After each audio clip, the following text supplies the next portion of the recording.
जय हिंद। आप सभी को मेरा प्यार भरा नमस्कार। आशा करता हूँ पूरी शिद्दत, जिल और जोश के साथ अपने ड्रीम के लिए आप लगे हुए हो। ये जो एग्ज़ाम है, मैं फिर से आपको रिमाइंड करता हूँ, ये सिर्फ आपके लिए नहीं है। ये जो आपके अपने हैं, ठीक है, जो आपका सक्सेस का इंतज़ार कर रहे हैं, उस एक दिन का इंतज़ार कर रहे हैं। अब ये कुछ दिन अगर आप सही से पढ़ लेते हो तो वो हर एक सपना हकीकत में बदल सकता है। ये सिर्फ एक एग्ज़ाम नहीं है। आप इस एग्ज़ाम के थ्रू बाय सिलेक्शन लेने के बाद आप बहुत लोगों को जो आंसर देना है, आप सिर्फ इस एग्ज़ाम के थ्रू दे सकते हो। बहुत लोग हैं, मैक्सिमम लोग जो आपका असफलता का इंतजार कर रहे हैं। कंफर्म मानो 99% जो आपके जो भी सराउंडिंग आपके दिख रहे हैं वो आपका हारने का इंतजार कर रहे हैं। अब ये आप पे डिपेंड करता है कि आप वो जो 1% लोग हैं जो आपके सक्सेस का इंतजार करते हैं, ठीक है, उनको खुशी देना है, या जो 99% जो एकदम ताक लगाए बैठे हो कि कब ये हारे और हम ताली बजाएं, ठीक है, उनको जवाब देना है। जवाब आपको देना है रिजल्ट के साथ और वर्दी के साथ। स्टार्ट करते हैं। टोटल जितने भी क्वेश्चंस पूछे गए थे 2000 प्लस, हमने उसमें से क्वेश्चंस निकाला है। जितने भी क्वेश्चंस हैं, कल हमने इसका पार्ट 1 करवा दिया था। आप लोगों का डिमांड था कि सर जो क्वेश्चंस और बचे हुए हैं उसको करवा दिया जाए। तो टोटल जो 2000 प्लस क्वेश्चंस थे, उसमें से जो मैथ्स के क्वेश्चंस और रीजनिंग के क्वेश्चंस जो थे, ठीक है, वो हमने निकाला है। और उसमें से जो टॉप क्वेश्चन जिसमें कंसेप्ट पूछा गया है और उसको करने के बाद 10 में 10 आपका आ जाएगा। उससे पहले जो आपका टारगेट है, हमने कहा था कि इस एग्जाम में आप इजीली 70 प्लस स्कोर कर सकते हो। वो कैसे है? तो हमने आपको बताया था कि 70 टॉपिक आपको कंप्लीट करना है, जो ये है। अब आपका आखिरी जो समय होना चाहिए, सबसे पहले आप टारगेट रहेगा जो PYQ का जो मैंने आपको एनालिसिस करवाया है, ठीक है, डीप डाउन एनालिसिस। अगर टॉपिक में भी पढ़ना है तो क्या टॉपिक पढ़ना है, तो हमने क्वेश्चंस ले। टोटल 11 घंटे का ये क्लास है, 1 घंटा 45 मिनट इस तरीके से टोटल 11 घंटे का ये क्लास है PYQ का। तो वो पहले कंप्लीट करोगे और उसका जो PDF है, हमने खुद ये हाथों से टाइप मार मार के, ये जो चश्मा देख रहे हो, ये चश्मा लगने का बहुत बड़ा कारण है ये टाइपिंग। तो ये टाइपिंग किया गया क्वेश्चन है, उससे रिलेटेड जितने और क्वेश्चंस पूछे जा सकते हैं, जैसे कि ये देखिए रूसी क्रांति से पूछा था, तो यहाँ रूसी, इससे बाहर कुछ नहीं आपका पूछा जाएगा। जो भी है अगर क्वेश्चन पूछा जाएगा तो यहीं से रहेगा, ठीक है। तो ये आपका PDF आपको जो है नीचे लिंक है टेलीग्राम का, कैसे लेना है वो प्रोसीजर वहाँ दिया हुआ है। तो PDF आप जरूर ले लेना, ठीक है। नॉमिनल जो भी चार्जेस रखा गया है, अब बचाने के लिए यहाँ मत सोचना, ठीक है, क्योंकि ये जो PDF है आपका करोड़ों का है, आप समझो, ठीक है, आपका सिलेक्शन श्योर कर देगा। अब हम लोग स्टार्ट करने वाले हैं। तो आपको करना क्या है, सबसे पहले जो 11 घंटे का जो क्लास है, एक घंटे का, ये PYQ एनालिसिस देख के जाना, ठीक है। और ये है बिहार पुलिस का स्पेशल क्लास वाला एक फोल्डर बना हुआ है, जिसमें मैंने इंपॉर्टेंट टॉपिक सब हमने यहाँ पढ़ा दिया है और करंट अफेयर्स का चल रहा है। और ये दूसरा वीडियो आपका मैथ्स का है, बस इसी को पढ़ना और इसके बाद आपका सिलेक्शन निश्चित है, ठीक है। स्टार्ट करते हैं। अब इसमें मेहनत बहुत लगा है, तो सबसे पहले हम आप सबसे चाहेंगे, ठीक है, कि एक बार सब लोग आप लोग लाइक कर दो, क्योंकि एक एक क्वेश्चन, ठीक है, निकालने में ऊपर से क्या होता है कि कंसेप्ट को भी आपको समझाते हुए चलना है, ठीक है। स्टार्ट करते हैं। तो सबसे पहले आप लोग लाइक कर दीजिए। नीचे आपका लिंक है टेलीग्राम का भी और व्हाट्सएप का भी, तो व्हाट्सएप से भी जुड़े रहें ताकि स्टेटस के क्वेश्चंस भी आपका दिखता रहे। पहला क्वेश्चन आपकी स्क्रीन पे है, पहले खुद ट्राई कीजिएगा, उसके बाद जो भी हम प्रोसेस बताएंगे और इस तरीके से लेके चलेंगे हर एक क्वेश्चन को कि एक जिसका जीरो है नॉलेज मैथ्स में, वो भी आराम से 10 में 10 क्वेश्चन करके। देखिए पहला क्वेश्चन है, ठीक है, इजी क्वेश्चन है कि 12,500 की कोई राशि 4 वर्ष में इतना हो जाता है। और ये एक भी क्वेश्चन मेरे द्वारा नहीं बनाया गया, ये सब क्वेश्चन आए हुए हैं। देखिए एक एक क्वेश्चन, हर तरीके का क्वेश्चन हमने लिया है, ज्योमेट्री हो, प्रोबेबिलिटी हो, आपका क्वाड्रेटिक इक्वेशन हो, जितने टॉपिक से पूछे गए सब आपके सामने होंगे। तो ये आप सिंपल है आपका, ठीक है, आपका सिंपल इंटरेस्ट का 1250, ठीक है, कोई राशि 4 वर्ष में 12,500 जो है 15,500 हो जाता है 4 साल में, ठीक है, साधारण ब्याज पे। तो पूछा क्या है कि इसका रेट ऑफ इंटरेस्ट क्या होगा। तो सिंपल सी बात है कि अगर कोई है 1200 आपका 50 था, तो ये कितना हो गया, मतलब 12,500 था तो 15,500 हो गया। डिफरेंस कितना आ गया, दिमाग हम कम ज़्यादा चलाएंगे, पेन कम चलाएंगे, ठीक है, जहाँ जरूरत है। तो 12,500 15,500 दोनों का डिफरेंस अगर आप निकालोगे तो आपका निकलेगा 3,000, इसका डिफरेंस निकलेगा। कितना निकलेगा, 3,000 डिफरेंस निकलेगा। अब जो ये 3,000 आप सिंपल समझो कितने सालों में हमें ये मिला है, ठीक है, तो वो आपको पता है 4 सालों में मिला है। अब ये जो 3,000 है, ठीक है, किसका इंटरेस्ट है, आपका मूलधन कितना था, तो 12,500 था, तो आप यहाँ 12,500 आप लिख सकते हो, ठीक है। अब हमें रेट निकालना है, तो रेट निकालना है तो क्या कर देंगे, इसको 100 कर देंगे यहाँ, ठीक है, ये यहाँ से ये कट जाएगा और इसको देखोगे तो ये 25, ये 1000 को काटोगे तो 8 टाइम में कटेगा और यहाँ 3 बच जाएगा। मैंने इसको 3000 जो है इसको 3 × 1000 लिख दिया, तो 125 जो 1000 का है वो 8 बार में काटता है, तो यहाँ आ जाएगा 3 × 8, ठीक है, तो ये आ जाएगा आपका 24। तो टोटल जो उसको आपको 4 साल में जो उसको इंटरेस्ट जो मिला है, ठीक है, जो मिला है 3000, तो 3000 जो है बेसिकली 12500 का, ठीक है, 4 साल में उसको कितना इंटरेस्ट मिला है, तो 24% उसको इंटरेस्ट मिला है। ठीक है, ये चीज़ आपको समझ में आया? समझ में आया? हमने पहले डिफरेंस लिया, 12500 था, 15500 हो जाता है, तो दोनों का डिफरेंस हमने लिया, 500 उधर कट गया, 15000 में 12000 गया, 3000, तो 3000 हमें रुपया मिला। ठीक है, कितना? 4 साल में। अब 4 साल में मिला वो तो बात का बात है, तो ये 3000 जो है 12500 का, ठीक है, कितना परसेंट है? तो हमने देखा है यहाँ 0 से 0 हमने काटे और 125 से 1000 को काटा, तो ये हमारा 8 आ गया और ये हो गया आपका 24। तो टोटल हमें जो 24% मिला, बट ये कितने? ये 4 साल का है, बट हमें निकालना क्या है? पर ईयर, हर साल। जब रेट ऑफ इंटरेस्ट जब हम लोग निकालते हैं तो हर साल का निकालते हैं, तो 24 ये हो गया, ठीक है, और क्या है आपका 4 साल का है। ठीक है, तो ये 6 6 6 2 12 6 18 6 24, तो 6% जो हो जाएगा इसका आंसर हो जाएगा। आप जो हमने यहाँ 4 डिवाइड किया है, आप डायरेक्टली भी यहाँ 4 डिवाइड कर सकते थे। ठीक है, तो ये डायरेक्टली यहाँ भी 24 डिवाइडेड बाई 4, तो आपका 6% आ जाता। तो इसका जो सही आंसर हो जाएगा ये हो जाएगा 6%। इसमें कुछ नहीं था, बस बेसिक था, ये बेसिक क्वेश्चन था, बस आपको कैलकुलेशन करना। अब देखिए ये क्वेश्चन आपको प्रोबेबिलिटी से, इससे पहले हमने आपको डाइस वाला करवाया था, उससे पहले मैंने आपको ताश का पत्ता वाला करवाया था, अब ये है कॉइन वाला। अब कॉइन वाला समझने से पहले हम आपको कॉइन का समझाते हैं, क्वेश्चन पे हम आएंगे सिक्के वाले पे। देखिए एक क्वेश्चन आपको पूछा जाता है कि 2 सिक्का उछाला, ठीक है, एक सिक्का उछाला, तो अगर एक सिक्का उछालता है तो प्रोबेबिलिटी क्या हो सकता है? हेड आए चाहे टेल आए। ठीक है, ये एक सिक्का के लिए। ठीक है, अब ये पता कैसे चलता है कि एक मतलब कंडीशन कितना बनेगा, तो वो भी मैं आपको समझाता हूँ। मान लीजिए 2 सिक्का उछाला, तो पहले पे हेड आ सकता है, दूसरे पे टेल आ सकता है। ठीक है, दोनों पे हेड आ सकता है, दोनों पे टेल आ सकता है, या एक पे टेल आ जाए या एक पे हेड आ जाए। तो कितना कंडीशन बना? 1 2 3 4, जब 2 सिक्का हमने उछाला। तो ये जो आ कैसे रहे, तो हमेशा याद रखना सिक्के का क्या होता है? 2 पहलू होता है। तो अगर एक सिक्का उछालेंगे तो 2 पे पावर 1 लेंगे और इसमें जो कंडीशन आएगा सिर्फ 2 आएगा, तो हेड और टेल। जब एक सिक्का हमने उछाला, मान लीजिए हमने 2 सिक्का हमने उछाला, ठीक है, तो 2 पे पावर 2 रखेंगे तो कितना आएगा? 4 आएगा। तो इसमें हमारा 4 कंडीशन आएगा, 1 2 3 4। अब अगर हम लोग यहाँ बोला है कि 3 उछाला है, तो अगर हम लोग 3 उछालते हैं, ठीक है, तो कंडीशन कितना आएगा? यहाँ 8 आएगा। अब जो मैं यहाँ समझा रहा हूँ बहुत ही आराम से समझा रहा हूँ, एग्जाम में आप इजीली करके आओगे। और बोलते हैं ना ये एक क्वेश्चन से ना जो लाख लोग जो एग्जाम देते हैं ना, इस एक क्वेश्चन से आप लाखों लोगों को ऐसे बाहर करके आओगे। ठीक है, अब ये 2 पे पावर थी तो 8 कंडीशन आएगा। तब अब हम लोग देखते हैं कि 8 कंडीशन क्या होगा। अगर 3 कॉइन हो सकता है, आपको 2 कॉइन वाला भी दे, तो 2 कॉइन वाला मैंने आपको समझा दिया। ठीक है, अब ये जो 2 पे पावर 3 है, मतलब 3 सिक्का उछाला है, तो टोटल कंडीशन जो बनेंगे हमारा 8 बनेगा। अब वो क्या क्या हो सकता है ध्यान से समझो, इसको लिखा कैसे जाता है, नहीं तो जिंदगी भर आप रटते रहोगे इसको। हमने क्लास 10 में ही आपने पढ़ा होगा ये चीज़, कि अगर आपने पढ़ा है, मान लीजिए हेड आएगा, हेड आएगा, हेड आएगा, ऐसा हो सकता है कि तीनों कॉइन पे हेड आ जाए। अब देखिए यहाँ हेड लिखना, फिर से यहाँ हेड लिखना, और फिर से मैं इसको अच्छे से आपको करवा देता हूँ। ठीक है, ऊपर से आपको देखिए, हो सकता है आपका हेड आ जाए, हेड आ जाए, और आपका फिर से यहाँ हेड आ जाए, हेड हेड हेड। ठीक है, उसके बाद एक हेड आप यहाँ लिखोगे, एक हेड आप यहाँ लिखोगे, एक हेड आप यहाँ लिखोगे, बाकी जो खाली जगह उसमें टेल भर दोगे। ये तरीका मैं आपको समझा रहा हूँ ताकि किसी भी तरीके का क्वेश्चन पूछे आप बना पाओ, यहाँ टेल भर दोगे। ठीक है, तो ये 4 कंडीशन तो ये हो गया।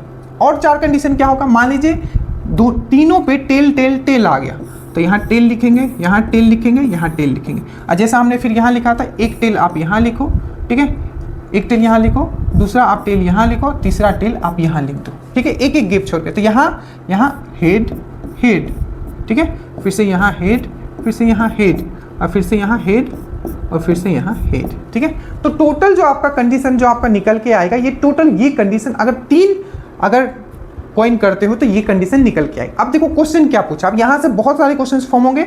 मैं आपको समझाता हूँ कि 2 जो क्वेश्चंस पूछे गए थे, व्हेन 3 सिक्के को एक साथ उछाला जाता है तो कम से कम, याद रखना यहाँ क्या बोला है, कम से कम, कम से कम, कम से कम क्या, कम से कम चित आने का मतलब when 3 coins are together toss what is the probability of get at least one head, एक हेड आने का कम से कम क्या प्रोबेबिलिटी हो सकता है।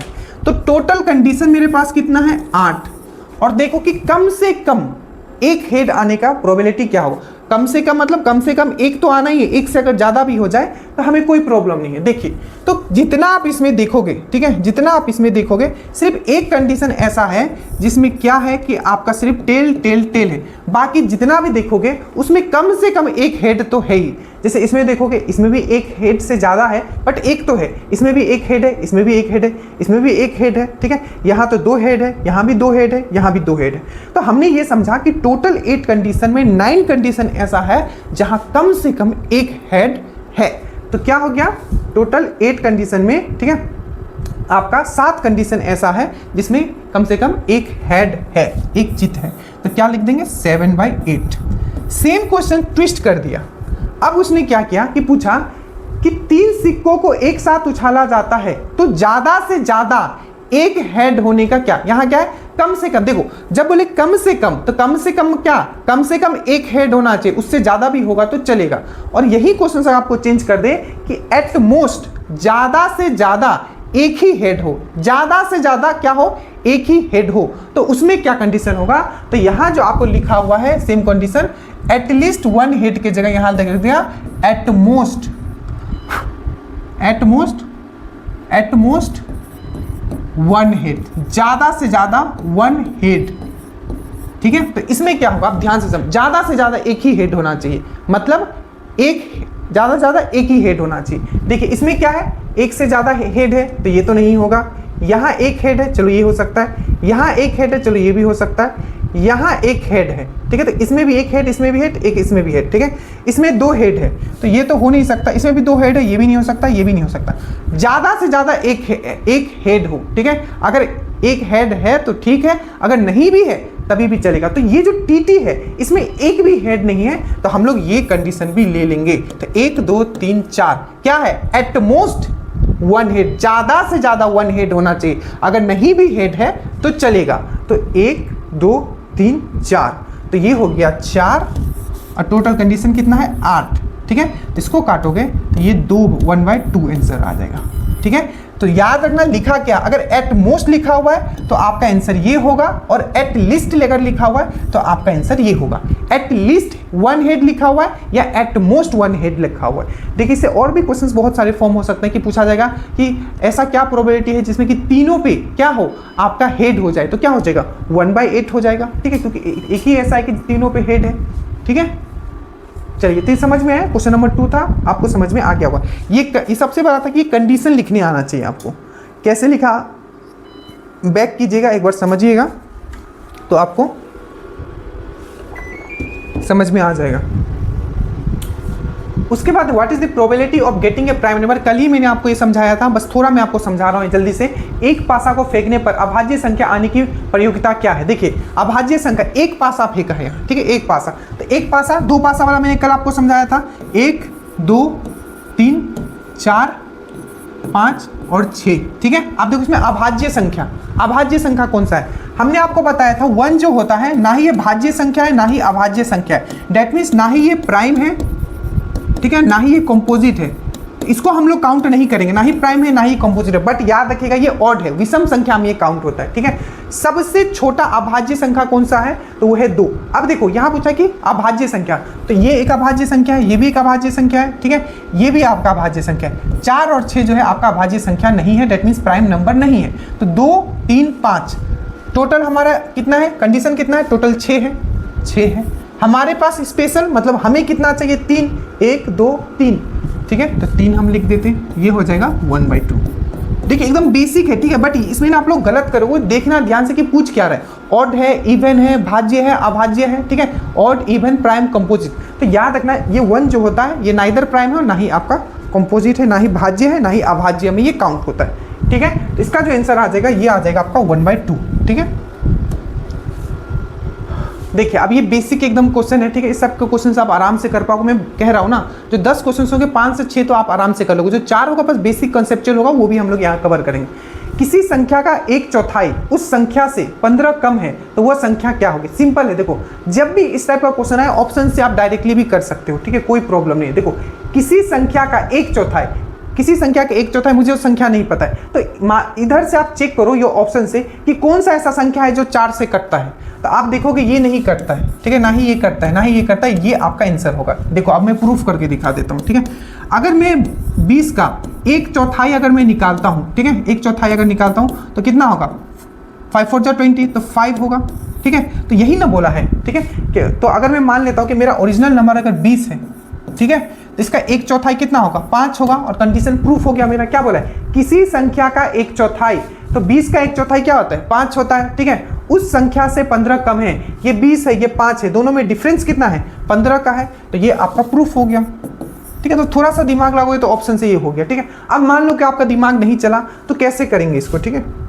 सिंपल, जो बोला हम वही करेंगे, क्योंकि आपके पास वहाँ क्या है? आपके पास प्रॉपर सम है। मैं मान लेता हूँ कि कोई भी एक संख्या है जो कि x है, तो x का 1/4 में अगर हम 15 ऐड करते हैं तो क्या हो जाता है? ये ओरिजिनल नंबर बन जाता है। यही ना बोला है कि किसी संख्या का 1/4, तो इसका 1/4 क्या है? उसका ओरिजिनल संख्या से 15 कम है, तो 1/4 में अगर मैं 15 ऐड कर देता हूँ तो इस किसके इक्वल हो जाएगा? वो नंबर के इक्वल हो जाएगा, सिंपल, ठीक है। तो आप देखो इसको बस सॉल्व कर लो, यहाँ x हो जाएगा, ठीक है, और ये हो जाएगा 15 का मतलब 30 तो 60 हो जाएगा, ठीक है, और ये आपका यहाँ 4x हो जाएगा, ये x इधर चला जाएगा तो 3x हो जाएगा, ठीक है, और 3x उधर हो जाएगा, 60/3 करोगे तो x का वैल्यू जो हो जाएगा आपका 20 हो जाएगा, ठीक है। तो ये बस समझाने के लिए था, बेसिक था, ठीक है, आपने किया होगा। कोशिश कर रहा हूँ कि कोई क्वेश्चन किसी भी टाइप का छूटे ना आपको, ठीक है।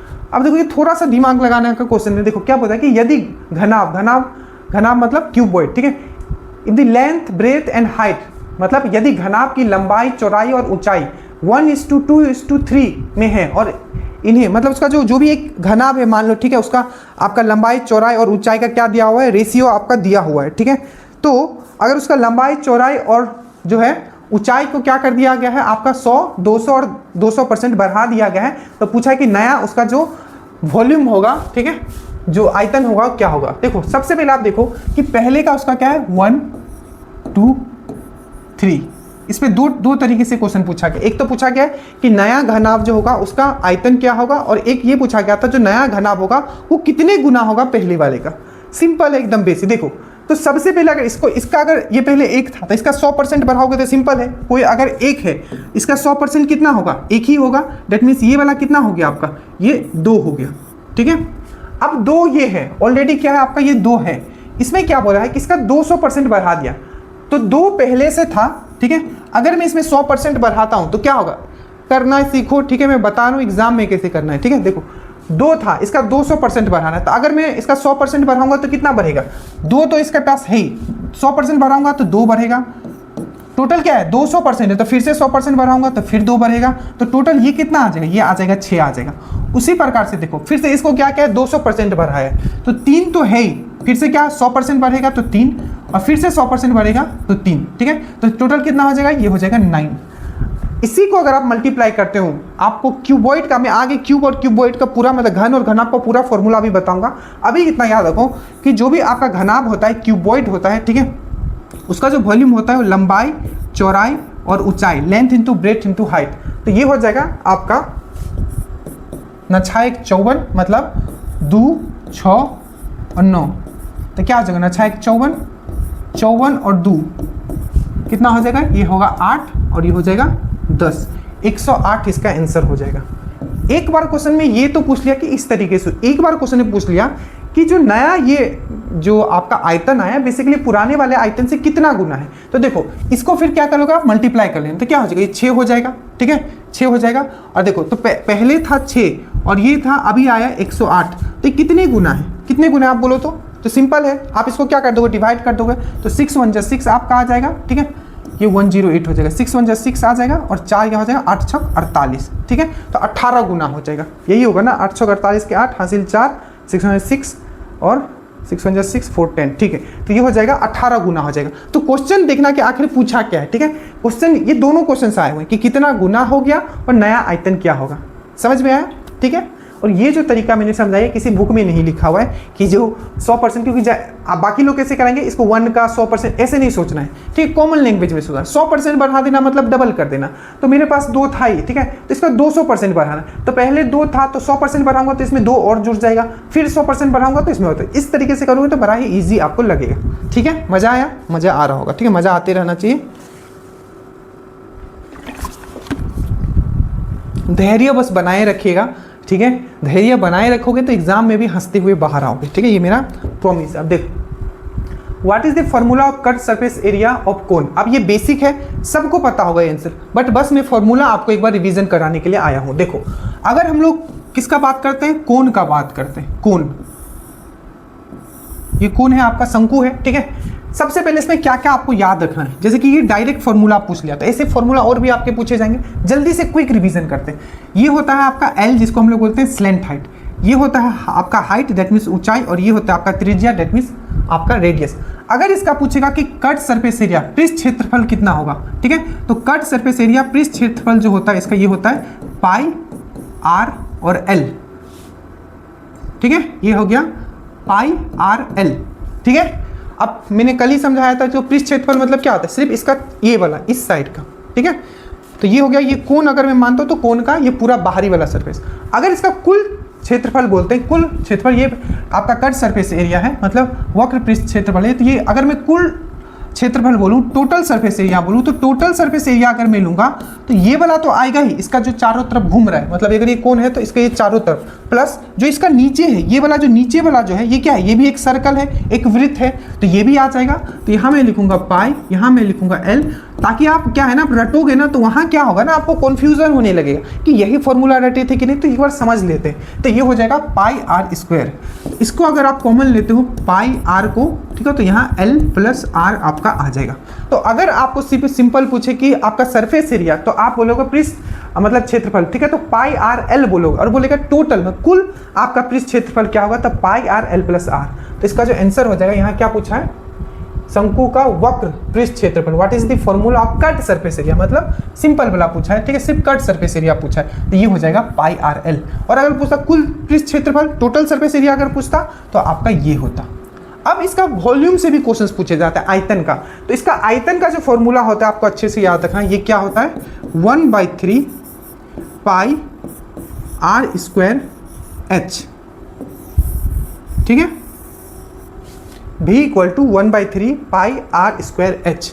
तो ये आपका हो गया कट सरफेस एरिया, ये हो गया टोटल सरफेस एरिया, और ये हो गया वॉल्यूम। तो याद रखना, यहां से क्वेश्चंस रहेंगे, ठीक है। देखो अभी ये जो क्वेश्चन आ गया था, ये आपका फिजिक्स का क्वेश्चन था, बट ये आ गया है, अब आ गया तो इसको करना है, ठीक है। जो साइंस के हैं, ठीक है, अगर आपने देखा इंटरव्यू, जो लोग सेलेक्ट हुए इससे पहले वाले, जिन्होंने दरोगा बैच में था, तब तो कोई बिहार पुलिस का ऐसा कोई बैच नहीं था, जो दरोगा में ही थे, ठीक है, उसी से उनका सब चीज़ हो गया था।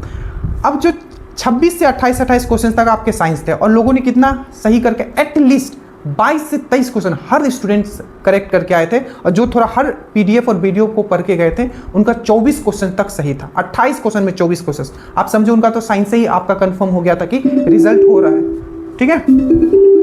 तो ये चीज आपको याद रखना है।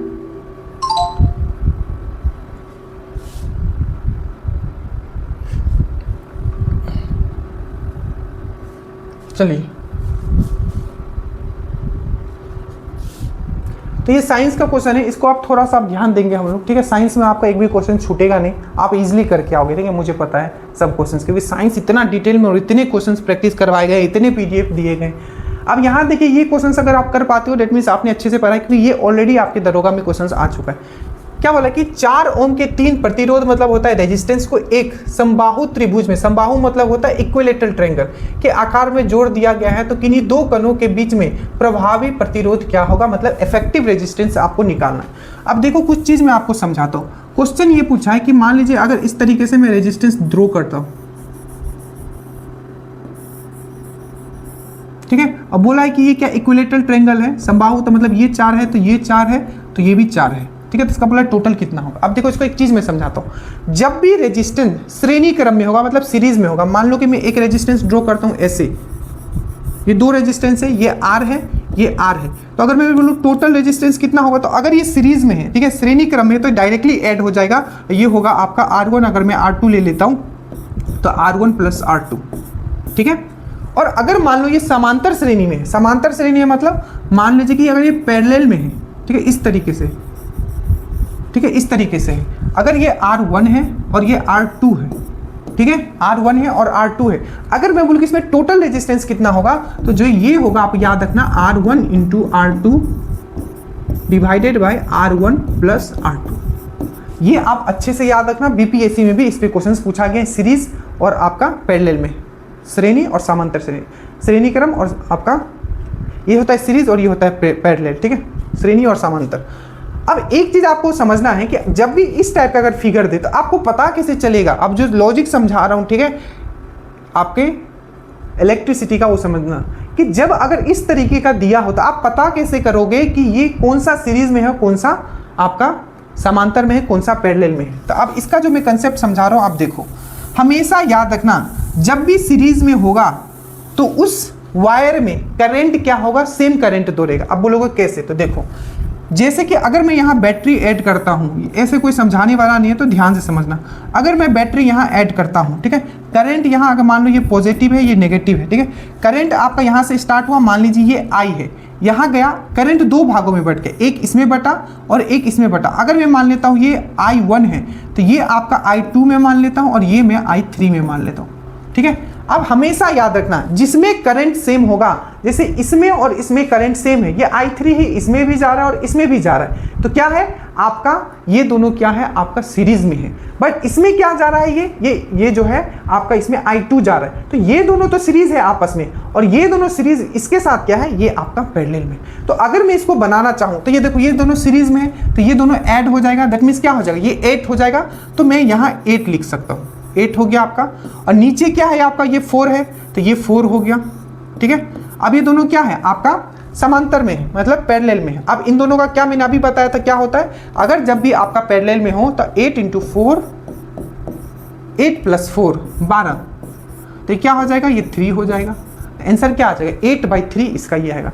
ये वही कर पाएंगे जो थोड़ा आपको नॉलेज है चीज़ों को, ठीक है, चीज़ों को आपने पढ़ रखा है। बट अगर आपने दरोगा वाला अगर आप सबने कर रखा है वीडियो, तो ये वाला आपको क्वेश्चंस बीपीएससी में भी पूछा गया था और आपका दरोगा में भी, ठीक है। तो आपने ये समझा कि रेजिस्टेंस के क्वेश्चंस आए तो आपको करना कैसे है, ठीक है, सीरीज कैसे देखते हैं और समांतर कैसे देखते हैं। तो इसका जो आंसर हो जाएगा ये हो जाएगा ये, ठीक है। बीच में घुस गया था एक और क्वेश्चन था, आई थिंक मिस हो गया आपका डिस्क्रिमिनेट वाला, ठीक है।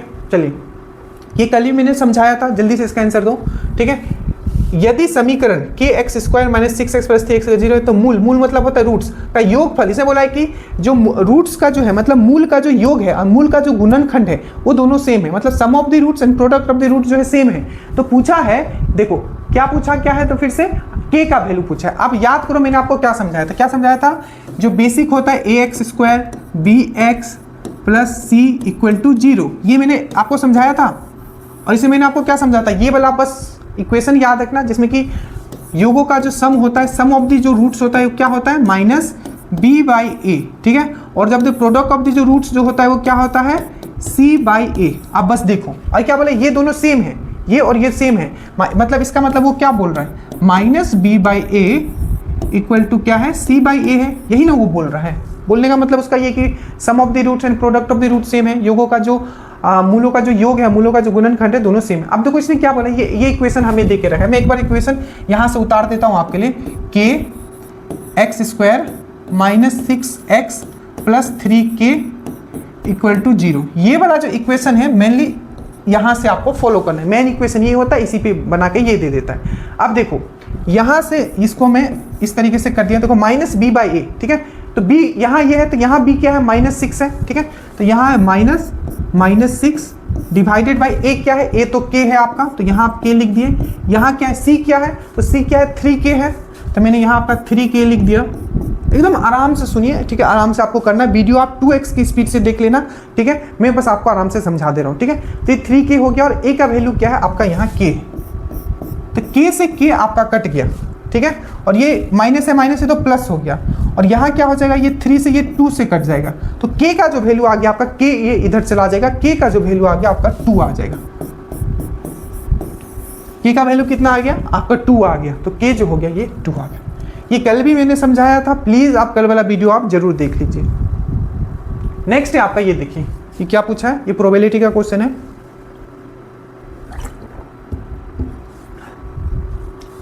एक से लेकर 100 तक पूर्ण वर्ग संख्याओं के आने की प्रतियोगिता क्या है, मतलब प्रोबेबिलिटी क्या है। What is the probability of getting perfect square number from 1 to 100। देखिए एक चीज आप हमेशा याद रखना, जो मैं बता रहा हूं, सबसे पहले आप ये याद रखना कि 1 से लेकर 100 तक के बीच अगर बीच लिखा हो, ठीक है, तो इसमें कितने आपके परफेक्ट स्क्वायर होंगे, तो वो होंगे 8। बट अगर 1 और 100 दोनों को इंक्लूड कर लिया, जैसे कि पूछा what is the probability of getting a perfect square from 1 से लेके 100 तक, तो 1 और 100 को भी अगर इंक्लूड कर लिया जाए तो ये भी एक परफेक्ट स्क्वायर है, ये भी परफेक्ट स्क्वायर। तो बीच का अगर पूछे तो बीच में कितना होता है, 1 से लेकर 100 के बीच में कितने परफेक्ट स्क्वायर होते हैं, तो वहां रटोगे नहीं, आपको डायरेक्टली लिख के रखना है कि 1 से लेकर 100 तक के बीच में कितने परफेक्ट स्क्वायर होते हैं, तो आपको याद रखना है वो होता है 8। और अगर बोले कि 1 से 100 के बीच में नहीं, 1 से 100, ठीक है, में अगर हम लोग देखें तो कितने परफेक्ट स्क्वायर है, तो तब आप बोलोगे 10। ये है आपका परफेक्ट स्क्वायर का नंबर, ठीक है, दैट मींस पूर्ण वर्ग वाले कितने नंबर होंगे। दूसरा एक क्वेश्चन पूछा जाता है भाज्य और अभाज्य, मतलब 1 से लेके 100 तक अगर हम लोग देखें, ठीक है, 1 से लेकर 100 तक हम लोग देखें तो कितने हमारे प्राइम नंबर हैं, कितने हमारे प्राइम नंबर हैं। तो 1 से लेके 100 तक देखो ये दोनों में कंडीशन में सेम ही होगा। अगर पूछेगा 1 से लेकर 100 तक के बीच में, तभी भी आपको याद रखना है कि जो प्राइम नंबर होगा, जो अभाज्य संख्या होगा, वो आपका 25 ही होगा, ठीक है, बीच का भी पूछे। और अगर पूछे कि 1 से लेकर 100 तक, 1 और 100 को दोनों को इंक्लूड भी कर लें, तभी भी जो होगा आपका अभाज्य संख्या जो होगा क्या होगा, वो आपका, क्योंकि देखो 100 क्या होता है, आपको डिवाइड होता है, तो ये क्या होगा, अभाज्य संख्या तो होगा नहीं। और 1 क्या है, मैंने आपको पहले ही आपको बताया था, ठीक है, इसके बारे में, ना ही ये प्राइम में आता है, ना ही ये कंपोजिट में आता है। तो अगर पूछे कि 1 से लेकर 100 तक के बीच में कितने आपके प्राइम नंबर है, अभाज्य संख्या है, तो बोलोगे 25, ठीक है, या 1 या 100 को आप इंक्लूड करने के बाद में। मेनली पूछा जाता है कि इसके बीच का, तो 1 से लेकर 100 तक के बीच में कितने हैं, तो 75 है आपके प्राइम नंबर, ठीक है, याद रखिएगा। और पूछेगा कि कितना आपका जो आपका भाज्य संख्या है, कंपोजिट नंबर है, तब आप बोलोगे 74। कितना बोलोगे, 74। 1 से लेकर 100 तक के बीच में कितने आपके क्या है, भाज्य संख्या है, तब आप बोलोगे 74, ठीक है, बीच का अगर आपका बात किया जाए, ठीक है, तो ये चीज आपको याद रखना है। और अगर पूछेगा कि 1 से लेकर 100 तक के बीच में कितने ऑड नंबर है, सम संख्या और विषम संख्या, तो बोलना दोनों 50-50 से, ठीक है, बस इतना ही याद रखो।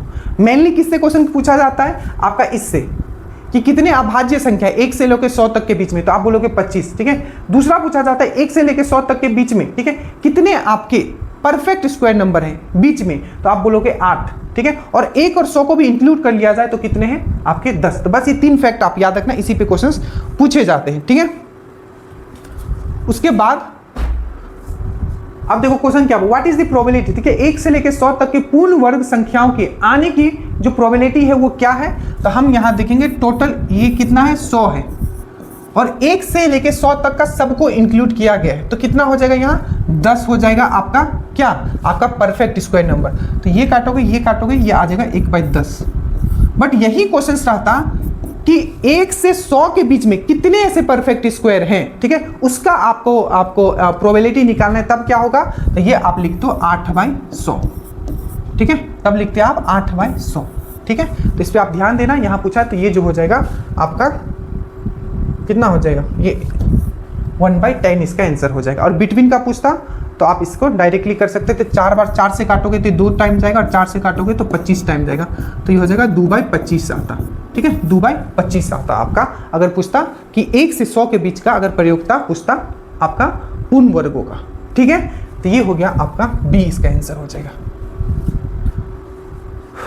अब ये इजी है, ठीक है, आप जल्दी से परसेंटेज का क्वेश्चन आप जल्दी से इसका आंसर दीजिए कि दो संख्याएं तीसरी संख्या से क्रमशः 10% और 25% अधिक है, उनके अनुपात। जब भी इस टाइप का क्वेश्चन बोले कि तीसरे से इतना अधिक है, इतना कम है, तो बस तीसरा वाला को आपको क्या मानना है, तीसरा वाला जो नंबर है उसको 100 मान लेना है, ठीक है। तो क्या बोला कि दो संख्या, तो पहला वाला जो नंबर है, ठीक है, 10% ज़्यादा है, दूसरा वाला नंबर 20% ज़्यादा है। तो पहला वाला नंबर अगर 10% इससे ज़्यादा होगा तो कितना हो जाएगा, 110 हो जाएगा, और दूसरा वाला कितना है आपका 25% ज़्यादा है तो क्या हो जाएगा, 125 हो जाएगा, ठीक है। अब इसको बस काट लो, ठीक है। अगर इसको आप 5 से काटोगे तो कितना हो जाएगा, 5 2 जा 10 और 5 2 जा 10, 22 हो जाएगा, ठीक है। और ये है आपका 5 से काटोगे 25, 5 जा तो यहाँ आ जाएगा 25 आ जाएगा। तो इन दोनों का रेशियो लिखोगे कितना आ जाएगा 22:25 आ जाएगा। इसमें करना कुछ नहीं होता, बस तीसरे नंबर को आप 100 मानो, तो बोला कि 10% उससे ज़्यादा है तो मैंने इसको 110 लिख दिया, और दूसरा वाला नंबर जो 25% ज़्यादा है तो 125 लिख दिया। पूछा है कि दोनों का रेशियो बताइए, व्हाट इज़ दियर रेशियो, तो पहला और दूसरे का रेशियो मुझे निकालना है। 5 से अगर मैं इसको काटूंगा तो ये आपका जो 5 से काटूंगा तो मतलब 22 बार में जाएगा, 10, 15 से 11, ठीक है। और इसको 5 बार से काटोगे तो 25 आ जाए 125, तो इसका जो आंसर आ जाएगा 22:25 आना चाहिए, 22:25 इसका आंसर हो जाएगा, ठीक है।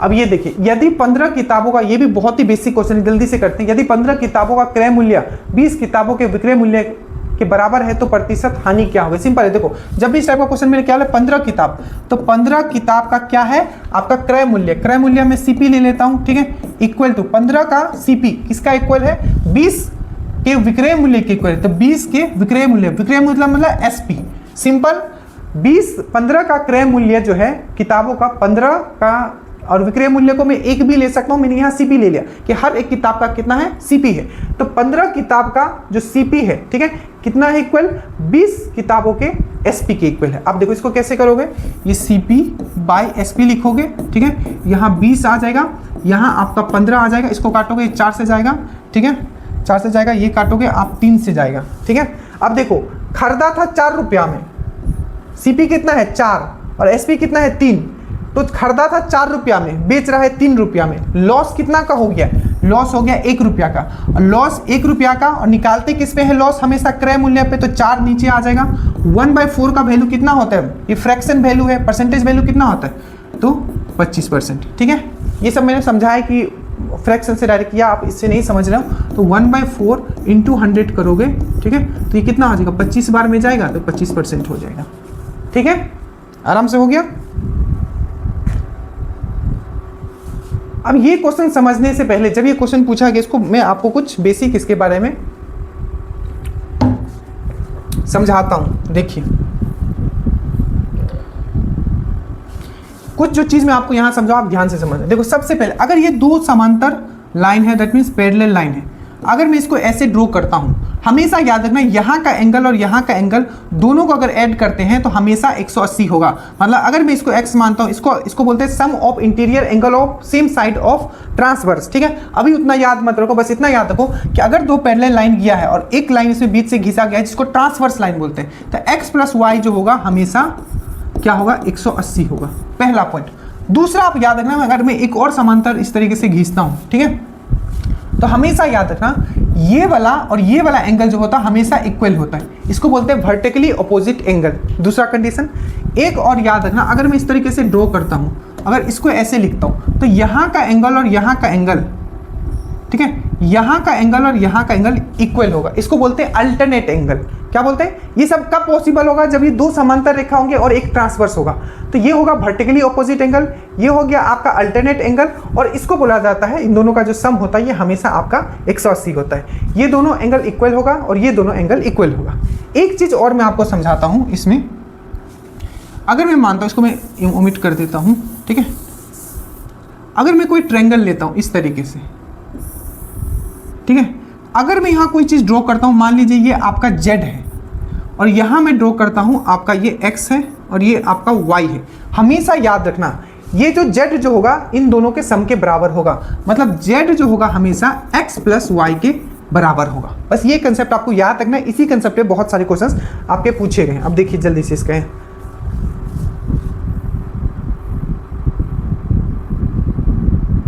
देखिए ध्यान से।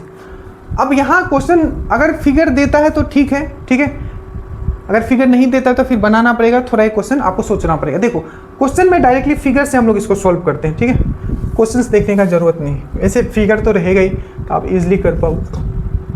देखो क्वेश्चन ये पूछा है कि 2 आपका पैरेलल लाइन है, ए बी जो पैरेलल है आपका किसका, सी डी के पैरेलल है, ठीक है, ए बी किसके पैरेलल है, सी डी के पैरेलल है, ठीक है, बाकी सब चीज आपको दिख ही रहा है, मैंने अभी जो आपको समझाया वही कंसेप्ट पे इस पे बनेगा, ठीक है। आप देखिए इसमें x और y निकालना है। देखो सबसे पहले ये 50 है, क्या है आपका, ये आपका 50 है, तो अगर ये 50 है तो ये क्या हो गया, आप मैंने अभी समझाया था, एक इस तरीके से ये लाइन गया है, तो अगर ये 50 है तो ये क्या होगा, ये भी आपका 50 होगा, 50 होगा। तो x का वैल्यू कितना आ गया, 50 आ गया। और मैंने अभी समझाया कि अगर कोई ट्रायंगल बना हुआ है, अगर ये 127 है तो इन दोनों को प्लस करके भी कितना आना चाहिए, 127 आना चाहिए। तो 50 आ चुका है, तो 127 में अगर 50 आप माइनस करोगे तो कितना आ जाएगा, y का वैल्यू कितना आ जाएगा, आपका 77 आ जाएगा। तो बस इसका आंसर हो जाएगा x = 50 हो जाएगा और b = 77 हो जाएगा। एक और तरीके से इसको आप सोच सकते हैं, जो मैंने अभी आपको समझाया था, थोड़ा इसको बहुत तरीके से कर सकते हैं। देखो, एक तो मैंने आपको अल्टरनेट वाला सिस्टम समझाया, अगर ये 50 है तो ये भी 50 है, और इन दोनों का सम जो होगा इसके इक्वल होगा, तो ये 50 निकल गया, तो ये कितना होगा, आपका 77 होगा। दूसरा मैंने अभी आपको समझाया कि ये 50 है और ये क्या है, इस तरीके से लाइन खींचा गया है ट्रांसवर्स। मैंने अभी समझाया था कि सेम साइड में अगर ये 50 है तो ये कितना होगा, दोनों का 180 होना चाहिए। अरे 180 होगा ना, होना चाहिए ना, तो 50 आ गया है तो 100 ये क्या होगा, 100 ये 30 हो जाएगा, 130 हो जाएगा ये, क्योंकि इन दोनों को मिला के कितना होना चाहिए, 180 होना चाहिए। तो अगर ये 130 हो गया, ठीक है, तो ये अगर देखो, अगर कोई भी अगर ऐसा लाइन है, ठीक है, तो ये टोटल कितना होता है, 180 होता है, ये भी कितना होता है, 180 होता है। तो अगर 130 ये है तो ये कितना हो जाएगा, ये भी 50 हो जाएगा। तो इस तरीके से भी आप 77 यहाँ निकाल सकते हो, ठीक है, ऐसे कर सकते हो। इसका आंसर x हो जाएगा। ये कंसेप्ट यहाँ पर याद रखना। 10% वार्षिक चक्रवृद्धि ब्याज पर 2 वर्ष में, ठीक है। अब इसमें जो मैं समझाऊं आप एकदम ध्यान से समझना, ठीक है, क्योंकि इस पे क्वेश्चंस आपके रहेंगे। देखिए, 10% वार्षिक चक्रवृद्धि ब्याज पर 2 वर्ष में, ठीक है, 6330 ब्याज मिलता है, तो मूलधन कितना था। अगर आपने पढ़ा हुआ है, कुछ चीज मैं आपको बता दूं, ठीक है, कि 10% के हिसाब से 2 वर्ष में, तो सिंपल सी बात है, 2 वर्ष का अगर मैं बात करता हूं, ठीक है, 2 वर्ष का अगर मैं बात करता हूं, तो 10% के हिसाब से 2 वर्ष में चक्रवृद्धि ब्याज कितना मिलता है, तो 21%, क्योंकि इसमें ब्याज पे भी ब्याज मिलता है। कैसे, तो देखिए, अगर पहले साल 10% है तो दूसरे साल भी 10% है। तो अगर मुझे ये सिंपल इंटरेस्ट होता, ठीक है, आपका साधारण ब्याज होता, तो टोटल मुझे 20% मिलता। पर ये क्या है, आपका कंपाउंड इंटरेस्ट, इसमें क्या होता है, ब्याज पे भी ब्याज मिलता है। तो ये याद रखना कि पहले साल जो होता है आपका सिंपल इंटरेस्ट और कंपाउंड इंटरेस्ट सेम होता है, ठीक है, उस साल कोई आपका डिफरेंस नहीं होता है। अगर पहले साल सिंपल इंटरेस्ट 10% है तो आपका कंपाउंड इंटरेस्ट भी 10% होगा। ब्याज लगना कब से चालू होता है, जब ब्याज मिल जाता है। तो दूसरे साल से क्या होगा, ब्याज पे भी ब्याज मिलेगा। तो ये 10%, 10%, फिर ये 10% पे भी 10% मिलेगा, डेट मीन्स यहाँ 1% मिलेगा। तो 2 साल के बाद आपका जो सिंपल इंटरेस्ट होगा वो होगा आपका 20%, 10%, 10%, बट आपका जो कंपाउंड इंटरेस्ट होगा वो होगा आपका 21%, ठीक है। ये मैंने आपको याद रखने के लिए आपको बताया था एक चीज़, प्लीज़ आप उसको याद रखिएगा। क्या क्या मैंने बताया था, जल्दी से आप याद करो, क्या क्या मैंने बताया था। अगर मैं यहाँ लिखता हूँ CI, यहाँ लिखता हूँ 1 साल, यहाँ लिखता हूँ 2 साल, और यहाँ लिखता हूँ मैं 3 साल, ठीक है। 10% का रेट है, अच्छे से याद रखना जो मैं आपको समझा रहा हूँ। यहाँ से क्वेश्चंस आपके बनेंगे, डायरेक्ट आपके क्वेश्चंस आपके बनेंगे। देखो, अगर मैं 10% का बात करता हूँ, ठीक है, यहाँ मैं लिखता हूँ SI, ठीक है, और यहाँ मैं लिखता हूँ CI। तो पहला साल क्या होगा, 10% है, तो इसमें भी 10% होगा और ये भी 10% होगा, कोई भी चेंज नहीं होता है SI और CI में। दूसरे साल क्या होगा, दूसरे साल क्या होगा, टोटल कितना हो जाएगा आपका, तो ये 20% हो जाएगा, मतलब 2 साल का टोटल कितना होगा आपका 20% हो जाएगा, और इसका CI का कितना हो जाएगा, 21% हो जाएगा। तो इन दोनों का डिफरेंस कितना है यहाँ, तो याद रखना पहले साल में कोई डिफरेंस नहीं होता है, दूसरे साल से डिफरेंस स्टार्ट हुआ है, कितना, 1% का, ठीक है। तीसरे साल में ये कितना हो जाएगा, टोटल 30% मिलेगा, और इसमें जो मिलता है ये मिलता है 33.1%। तो इसमें 30% और इसमें 33.1%, इसका डिफरेंस याद रखना 3.1%, ठीक है। और चौथे साल में जो इसको जो मिलता है ये 40% मिलता है SI को, और इसको जो मिलता है आपको कितना मिलता है, 46.41। तो यहाँ जो होता है 6.41। अब मैं ये क्यों करवा रहा हूँ अभी आपको समझ में आएगा, ठीक है। याद रखना 2 साल में जो डिफरेंस होता है आपका SI का और CI का 10% पे 1% होता है, 3 साल में 3.1% होता है, और 4 साल में 6.41% होता है। ये दरोगा में ऑलरेडी आपका आ चुका है 4 साल वाला। तो 4 साल में कितना, तो 6.41%, 6.41%, बस आप ये याद रखना, ठीक है। अब इसका कमाल देखेंगे। देखिए क्या पूछा है कि 10% वार्षिक चक्रवृद्धि ब्याज दर पर 2 वर्ष में इतना आपको ब्याज मिलता है, तो मूलधन क्या होगा। देखो, तो 2 वर्ष बोला है, तो चक्रवृद्धि ब्याज 2 वर्ष में कितना होता है, 21% होता है। 21% का वैल्यू मुझे कितना दिया हुआ है, 6300 दिया हुआ है। मुझे क्या निकालना है, मूलधन निकालना है, मतलब इसका 100% मुझे निकालना है, ठीक है। तो यहां देखूंगा कि 21 से कितना हो गया, ये 6300 हो गया। ये कितना गुना है इसका, तो आप बोलोगे ये जो गुना है ये बस इसका कितना है, आपका 300 गुना है, 300 गुना है। अगर 21 में अगर आप 300 इसको मल्टीप्लाई करोगे तो ये आपका 63000 आएगा, तो ये भी क्या हो जाएगा, इसका 300 गुना हो जाएगा। तो ये जो आ जाएगा आपका 1 2 ठीक है 3 4 ठीक है, इकाई दहाई सैकड़ा, 1000 10,000 30,000 इसका आंसर हो जाएगा। बस आप इजीली हवा में कर सकते थे। बस आपको पता होना चाहिए कि 10% के हिसाब से 2 साल में चक्रवृद्धि ब्याज जो होता है वो 21% होता है, ये आपको याद रखना है। ठीक है, तो 21% का वैल्यू मुझे इतना दिया हुआ है, तो 100% का वैल्यू डायरेक्टली 30%। ठीक है, अब ये देखिए एक समबाहु त्रिभुज, इसमें बहुत सारी चीज हम लोग देखेंगे अभी। समबाहु मतलब होता है इक्विलेटरल ट्रायंगल। इसमें आपको एरिया दिया हुआ है, बोला कि भुजा कितना होगा, मतलब इसका देखो एक समबाहु त्रिभुज का क्षेत्रफल इतना है, ठीक है, तो उसकी भुजा कितनी होगी। ठीक है, ये पूछा, भुजा मतलब होता है मतलब समबाहु मतलब इक्विलेटरल ट्रायंगल का एरिया दिया हुआ है। ठीक है, और आपको पूछा कि साइड कितना हो। एक बार इक्विलेटरल ट्रायंगल का हम लोग पूरा सब चीज देख लेंगे, उसके बाद हम लोग आएंगे। देखिए जब हम इक्विलेटरल ट्रायंगल ड्रॉ करते हैं, समबाहु त्रिभुज ड्रॉ करते हैं, इससे क्या क्या क्वेश्चंस आपके बने हैं। ठीक है, ताकि कंसेप्ट बता दे रहा हूं, एग्जाम में जो जो क्वेश्चंस हुए एक से ही कवर हो जाएगा। ठीक है, सबसे पहले समबाहु त्रिभुज का बात करें तो सब साइड इक्वल होगा, सब साइड इक्वल होगा। इसका एरिया क्या होता है, तो एरिया जो इसका होता है √3/4 इंटू साइड स्क्वायर। तो साइड हमने ए लिया है तो यहाँ ए स्क्वायर लिख देंगे, तो ये क्या हो गया, एरिया हो गया। तो एरिया अगर आपको पूछेगा समबाहु त्रिभुज का कितना होगा, तो √3/4 इंटू साइड स्क्वायर, पहला। दूसरा इसका पूछा जाता है हाइट। तो अगर इसका हाइट का बात करें कि समबाहु त्रिभुज का हाइट कितना होगा, तो √3/2 इंटू, बस इसका यहाँ आधा कर देना, यहाँ से इसका स्क्वायर हटा देना, इंटू साइड, दैट मीन्स ए। तो अगर एरिया पूछे तो √3/4 इंटू साइड स्क्वायर, हाइट पूछे तो √3/2 इंटू ए। अब दो चीज यहां और पूछा जाता है। एक पूछा जाता है कि अगर हम समबाहु त्रिभुज के अंदर एक सर्कल बना देते हैं इस तरीके से, तो इस सर्कल का रेडियस क्या होगा, इस वृत्त का रेडियस क्या होगा।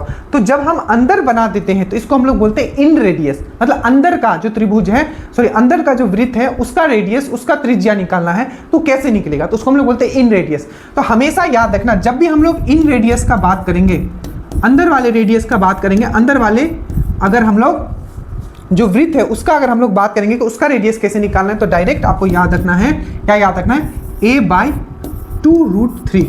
क्या मैंने बोला, a/2√3, a/2√3। ये a क्या है, तो a इसका साइड है। ठीक है, सब पूछे गए इसलिए बता रहा हूं। ठीक है, और दूसरा एक पूछा जाता है कि अगर हम लोग इसका बाहर सर्कल बना देते हैं इस तरीके से, जिसको हम लोग बोलते हैं, इसको बोलते हैं इन रेडियस और उसको बोलते हैं सर्कम रेडियस। ठीक है, बाहर अगर हम इसको सर्कल बना देते हैं, आउट सर्कल बना देते हैं, तो इसका अगर हमें रेडियस निकालने के लिए बोला जाए, यह है इन रेडियस, यह है आपका सर्कम रेडियस। ठीक है, तो इसका जो रेडियस होता है, बस a/2√3 जो लिखे हो, नीचे से आप क्या कर देना, आप 2 हटा देना और लिख देना a/√3। बस area √3/4 into side square, height √3/2 into ए, इन रेडियस a/2√3 और सर्कम रेडियस a/√3। बस इतने ही क्वेश्चंस आज तक बने हैं बिहार पुलिस में, और आगे भी इसी से आपके बनेंगे। ठीक है, अब देखते हैं हम लोग कि क्वेश्चन क्या पूछा गया था। थोड़ा समय दीजिएगा, ठीक है, हम भी आपके साथ लगे हुए हैं तो आपको भी समय थोड़ा सा देना है। ठीक है, देखिए एक समबाहु त्रिभुज का क्षेत्रफल, ठीक है, 49√3 सेंटीमीटर है, तो इसका भुजा कितना होगा। सबसे पहले देखो एरिया दिया हुआ है, एरिया का फॉर्मूला मैंने अभी बताया था, क्या होता है, √3/4 into side square, side square होता है। तो एरिया कितना दिया हुआ है, एरिया कितना दिया हुआ है, जल्दी से देखो एरिया कितना दिया हुआ है, एरिया दिया हुआ है 49√3। तो क्या 49√3, √3/4 इंटू साइड स्क्वायर। ठीक है, साइड स्क्वायर देखो, तो √3 से √3 कट गया, ये 4 इधर आ जाएगा, तो 49 इंटू 4 हो जाएगा, और ये क्या है, साइड स्क्वायर है, साइड स्क्वायर है। ठीक है, तो यहाँ हो जाएगा आपका 49 इंटू 4, ये साइड, तो साइड ही हम यहाँ लिख देंगे। ठीक है, अब देखिए 49 है, ये 4 है, तो इससे निकलेगा तो 7 निकलेगा, और इससे निकलेगा तो 2 निकलेगा, बचेगा कितना, दोनों को मल्टीप्लाई करेंगे तो 14। तो 14 जो हो जाएगा इसका साइड आ जाएगा। बस आपको फॉर्मूला पता होना चाहिए था, तो इसका आंसर जो हो जाएगा 14 इसका आंसर हो जाएगा। समझ में आया, कुछ भी आप पूछिए, आप समबाहु त्रिभुज से इजिली कर लोगे। अब देखो 8000 पर 12.5% वार्षिक दर से 3 वर्ष का चक्रवृद्धि ब्याज कितना होगा। अब ये बस आपको फंसाना चाह रहे हैं, है बहुत इजी। देखो 8000 बोला हुआ है, ठीक है, 12.5% आपका वार्षिक दर है, ठीक है, 3 वर्ष का चक्रवृद्धि ब्याज कितना हो। 12.5% का फ्रैक्शन वैल्यू कितना होता है, जल्दी से बताओ। 12.5% का जो फ्रैक्शन वैल्यू होता है 1/8। तो अगर इसका 1/8 अगर आप निकालते हो तो कितना निकलेगा, 1000 निकलेगा। एक साल में 1000 मिलता है तो 3 साल में कितना मिलेगा? 3000 मिलेगा, ठीक है। बट ये जो हमने 3000 निकाला है ये साधारण ब्याज है कि 12.5% दर से 3 वर्ष का अगर मुझे साधारण ब्याज बोलता तो मैं बोलता 3000 होता, ठीक है। 12.5 का आपका जो फ्रैक्शन वैल्यू होता है 1/8, तो 1/8 मैंने निकाल लिया तो ये हो गया 1000, 3 साल में 3000। चक्रवृद्धि ब्याज हमेशा थोड़ा ज़्यादा होता है आपका किससे? आपका साधारण ब्याज से। तो 3000 का सबसे सामने वाला कौन है? तो ये है आपका, देखोगे 4000 नहीं होगा, 3500 नहीं होगा, 9000 तो बहुत ज़्यादा हो गया, 4000 बहुत ज़्यादा। इन दोनों में कोई एक हो सकता है जो कि सबसे करीब है 3390.625, तो यही इसका आंसर हो जाएगा। बट हमेशा ऐसा नहीं है कि इतना डिफरेंस ये दिया रहेगा, कभी कभी क्या होता है कि डिफरेंस बहुत कम दिया रहता है। तो अब उस टाइप पे हम लोग क्या करेंगे, अभी ध्यान से देखना। देखो हमने निकाला कि हर साल पहला साल उसको कितना मिल रहा है? 1000 मिल रहा है, दूसरे साल भी उसको 1000 मिल रहा है और तीसरे साल भी उसको 1000 मिल रहा है। अगर मुझे सिंपल पूछता साधारण ब्याज तो हम बोलते 3000। अब क्या है, इस 1000 में भी क्या मिलेगा? फिर से उसको क्या मिलेगा? 12.5% का इसको क्या मिलेगा? आपका क्या मिलेगा? आपका चक्रवृद्धि ब्याज मिलेगा। तो 1000 का अगर मैं बात करूं इसका, ठीक है, 1000 का अगर मैं बात करूं कि 12.5% कितना होगा, तो आप बोलोगे इसका 1/8 आप निकाल लीजिए सर, ठीक है, 1/8 निकाल लीजिए।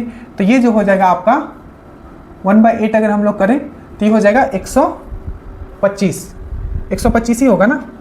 देख लेते हैं, 125 × 8 करते हैं, 8 पंचे 40, 8 16, 16 17 18 20 और 8 पंचे 8 9 10, ठीक है। तो 1000 होता है, दैट मीन्स ये होगा आपका 125 हो जाएगा, ठीक है। तो इसका 12.5% निकालना मतलब इसका 125 हम यहाँ निकाल देंगे, ठीक है, ठीक है, 125 निकाल देंगे। इसका ये पहले साल है तो पहले साल तो कुछ नहीं मिलेगा, दूसरा साल और ये हो गया आपका तीसरा साल। ये मैं बहुत एक्यूरेट बताने के लिए बता रहा हूँ कि कैसे करना है। तो ये हो गया आपका 125 हो गया, ठीक है। फिर तीसरे साल क्या होगा, इसका और इसका भी इंटरेस्ट मिलेगा, तो 125 और 125 यहाँ आ जाएगा। तो टोटल देखोगे तो 3000, 125, 125, 125, तो कितना हो जाएगा? 375। फिर इस पे इसका भी क्या मिलेगा? 1/8 मिलेगा, तो 15 पॉइंट कुछ आएगा। टोटल अगर आप फिर ऐड करोगे तो आपका एग्जैक्ट आंसर इसी से आ जाएगा। उतना करने की भी जरूरत नहीं, इतना करोगे तभी आपको समझ में आ जाएगा। 3375 आ रहा है तो 3390 उसका सही आंसर हो जाएगा, ठीक है। समझ में आया? चलिए अब आ गया प्रोबेबिलिटी आपका एपी का क्वेश्चन।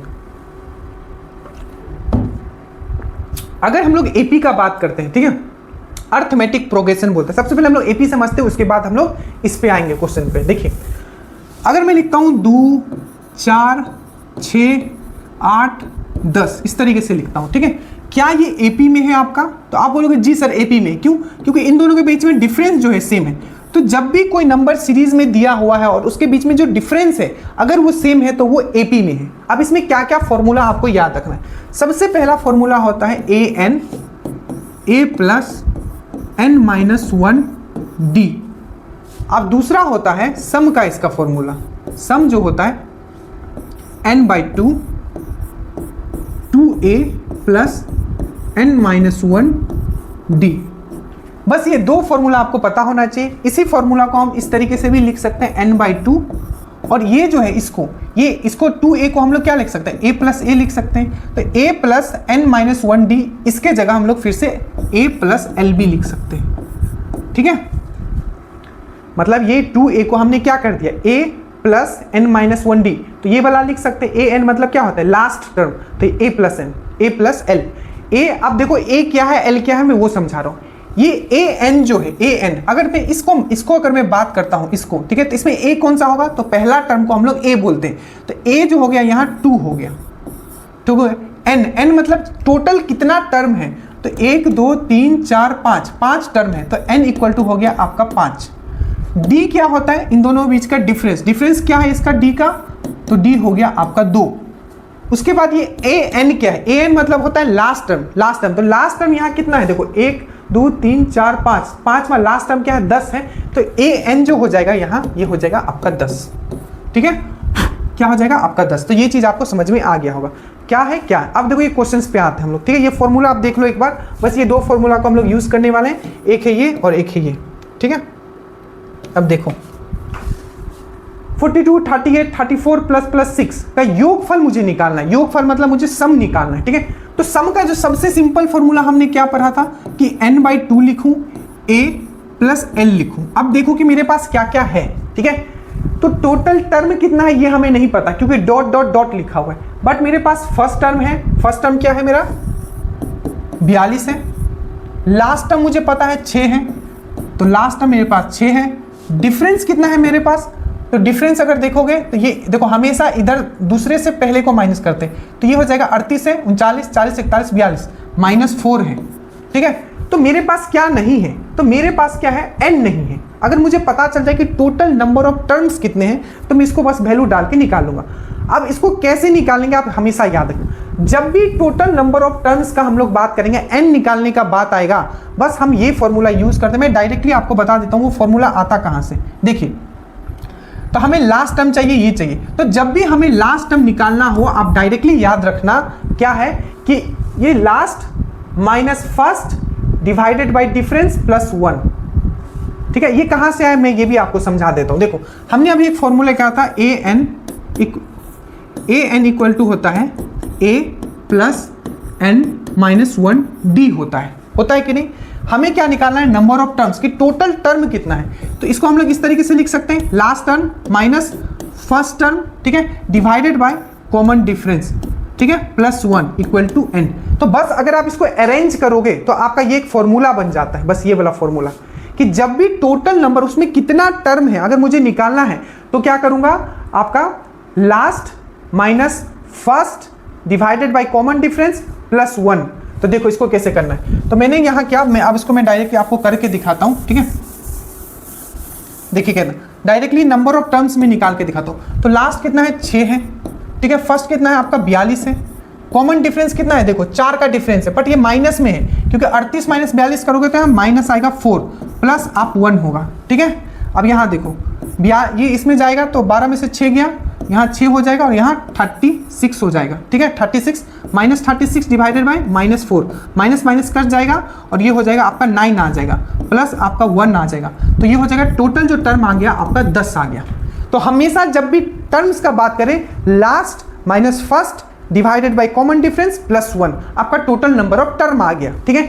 अब टोटल नंबर ऑफ टर्म मुझे पता चल गया कि 10 है, तो टोटल नंबर ऑफ टर्म्स मतलब n मुझे पता चल गया कि 10 है, ठीक है, 10 है। अब मैं क्या करूंगा, डायरेक्टली ये फॉर्मूला में उस चीज को मैं डाल दूंगा, ठीक है। क्या करूंगा, इसमें मैं डाल दूंगा। अब देखो कैसे, टोटल नंबर ऑफ टर्म्स मेरे पास 10 है, डिवाइडेड बाय 2 लिखता हूँ। पहला टर्म जो है मेरा कितना है 42 है, ठीक है, और लास्ट टर्म जो है मेरा कितना है 6 है, ठीक है। इसको मैं 5 से काट सकता हूँ, ठीक है, तो यहाँ 5 आ जाएगा और ये जो आ जाएगा 6 7 8 आ जाएगा और ये आ जाएगा आपका 48 आ जाएगा। 48 इंटू 5 करोगे 8 पंचे 40, ठीक है। चलो कर लेते हैं, 8 पंचे 40 के 40 हासिल 4 हो जाएगा, 5 4 20 और 4 24, 240 इसका आंसर आ जाएगा। कैसे किया हमने समझा, आपको बस ये देखना है कि क्या नहीं है मेरे पास। बाकी हमने आपको सब चीज समझा दिया कि नंबर ऑफ टर्म्स कैसे निकालते हैं, सम का फॉर्मूला क्या होता है, इसको एक बार फिर से देखिएगा, जो मैंने समझाया उसको फिर से एक बार समझिएगा, ठीक है, बहुत ही आसान भाषा में। एक और जो क्वेश्चन पूछा गया था, देखिए समांतर श्रेणी में, ठीक है, मतलब एपी में 11 7 3, ठीक है, dash dash dash dash dash, मतलब इसमें हमें लास्ट टर्म नहीं बताया कि 15 पदों का योग क्या। अब देखो सिंपल सा, इसमें क्या क्या दिया हुआ, यहाँ भी योग ही पूछा है, सम ही पूछा है कि 11 7 3 डैश डैश डैश डैश का सम क्या होगा। बट ये चीज हमें समझ में आ रहा है कि टोटल कितना टर्म है, 15 टर्म है, ठीक है, कितना है आपका 15 टर्म है। अब देखो ए कितना है यहाँ 11 है, डिफरेंस कितना है यहाँ -4 का है, 7 8 9 10 11, 7 में से इसे ऐसे करते 7 माइनस 11, तो क्या आ जाएगा आपका -4 आ जाएगा, डिफरेंस आ गया। A11 है, डिफरेंस आपका 4 है, A11 है, डिफरेंस आपका 4 है, ठीक है, A11 डिफरेंस 4। और मुझे क्या कुछ दिया हुआ है, और मुझे दिया है कि नंबर ऑफ टर्म 15 पद है, दैट मीन्स n मुझे यहाँ दिया हुआ है, ठीक है, जो कि पहले मुझे नहीं दिया हुआ था, ठीक है। बस मुझे ये नहीं पता कि लास्ट टर्म यहाँ क्या है। सम का फॉर्मूला क्या होता है, फिर से अगर मैं सम का बताऊँ, n/2 a प्लस l। तो l में कैसे निकालूंगा, तो सिंपल है a मतलब लास्ट टर्म निकालने का मैंने आपको बताया था a प्लस n-1 d होगा। an मतलब क्या, 11वां टर्म हमको कितना निकालना है, टोटल टर्म है 15 टर्म है, तो मैं a 15वां निकाल लूंगा डायरेक्ट लास्ट, क्योंकि मुझे पता है कि टोटल टर्म कितना है 15 है, तो 15वां टर्म मुझे निकालना है। तो a मुझे पता है ये 11 है, प्लस n कितना है मेरा 15 है, तो 15 माइनस 1 14 हो जाएगा यहाँ, ठीक है। और d कितना है -4 है, ठीक है। d कितना है -4 है, जो कि आपका यहाँ गुना में है, ठीक है। अब देखो इसको जल्दी जल्दी सॉल्व करो। यहाँ 11 हो गया और 14 4 जा कितना हो जाएगा, 14 4 जा कितना होता है 56 होता है, तो -56 आ जाएगा। तो 56 में से 11 गया, यहाँ आ जाएगा आपका 5, ठीक है। यहाँ आ जाएगा आपका 45, -45 आ गया। तो मुझे A15 मतलब लास्ट वाला टर्म मुझे पता चल गया कि 45 है। अब डायरेक्टली इसमें रख दो। n कितना है 15 है, तो 15/2 लिखोगे, ठीक है। A कितना है मेरा 11 है, ठीक है। और लास्ट टर्म मेरा कितना है -45 है, तो डायरेक्टली यहाँ -45 लिख दो, ठीक है। तो ये हो गया 15/2, ठीक है। और 11 में से आपका 45 गया, तो 5 में से 1 गया, यहाँ 4 और 1 में से यहाँ गया 34, ठीक है। 4 1 5 3 34, ठीक है। अब इसको आपको माइनस करना है, मतलब मल्टीप्लाई करना है, तो 15/2 ही लिखूंगा। और इसको आप डायरेक्टली यहाँ से कर लो। देखो तो ये 2 से काटोगे तो 17 हो जाएगा, 17 दूना 14 हो जाएगा, तो ये हो जाएगा 15 इंटू आपका -14, ठीक है। तो इसको अगर आप मल्टीप्लाई करते हो तो ये जो आपका आंसर आएगा ये आएगा 255 आएगा, ठीक है। ये इसका आंसर ये होगा -225। एक बार करके देख लेते हैं, ठीक है। 15/2 ये 17 आएगा, वही मैं समझ 17 2 जा 34। तो 15 और 17 को अगर मल्टीप्लाई करते हो 15 - 17, तो ये आपका आ जाएगा 7 × 35, लास्ट में 5 250। देखो इसको अगर नहीं समझ में आ रहा तो डायरेक्टली भी आप कर सकते हो। ये 15 है, देखो इसको कैसे करना होता है। देखो 15 इंटू -17 है, ठीक है। इसको कैसे करोगे, 15 लिखो यहाँ लिखो, और अंदर में देखो क्या है आपका ये, इसको 15, इसको कैसे तोड़ सकते हो 15, ठीक है। यहाँ माइनस तो है ही ना, 15 + 2 में तोड़ सकते हो। तो 15 × 15 कितना हो जाएगा 225 हो जाएगा, ठीक है। 15 × 15 कितना हो जाएगा 225 हो जाएगा। और फिर से आप 200 करोगे तो 15 × 30 हो जाएगा, ठीक है। तो 30 और 225 कितना हो जाएगा 255 हो जाएगा। तो ये इसका आंसर हो जाएगा, ठीक है। इतना मैंने कहानी इसलिए समझाया ताकि आपको एक एक चीज समझाना था कि क्वेश्चंस को अप्रोच कैसे करना है, ठीक है। देखना कि क्या दिया हुआ है आपके पास और क्या निकाल के बस मुझे योग इस तरीके से निकाल लेना है, ठीक है। बाकी कैलकुलेशन तो अपना तरीका है। उसके बाद देखिए 14 सेंटीमीटर वाले अर्धगोले का कुल पृष्ठ क्षेत्रफल क्या होगा। अब जो मैं समझाने जा रहा हूं उसको समझने, अर्धगोले का यहां बात किया गया है। अब यहां एक बार हम लोग देखेंगे गोला और अर्धगोला। देखो एक होता है गोला, दैट मीन्स स्फीयर, और इसको ही अगर हम लोग बीच से काट देते हैं ऐसा, तो इससे हमारा बनता है अर्धगोला, ठीक है। ये है आपका स्फीयर, और ये इसको इंग्लिश में बोलते हैं हेमिस्फीयर, ठीक है। ये गोला, ये अर्धगोला। सबसे पहले हम लोग गोला का बात करते हैं, इसका एरिया क्या होता है। तो इसका एरिया अगर बोला जाएगा तो डायरेक्टली याद रखोगे 4πr²। आर क्या है तो रेडियस है, त्रिज्या है, ठीक है। और इसका अगर एरिया होगा, इसका 2 एरिया होगा। एक होगा आपका पृष्ठ क्षेत्रफल, दैट मीन सिंपल इस टाइप का एरिया, ठीक है। तो आधा है इसका, तो क्या हो जाएगा ये आपका जो कट सरफेस एरिया हो जाएगा पृष्ठ क्षेत्रफल, तो ये हो जाएगा आपका 2πr²। इसका जस्ट आधा हो जाएगा।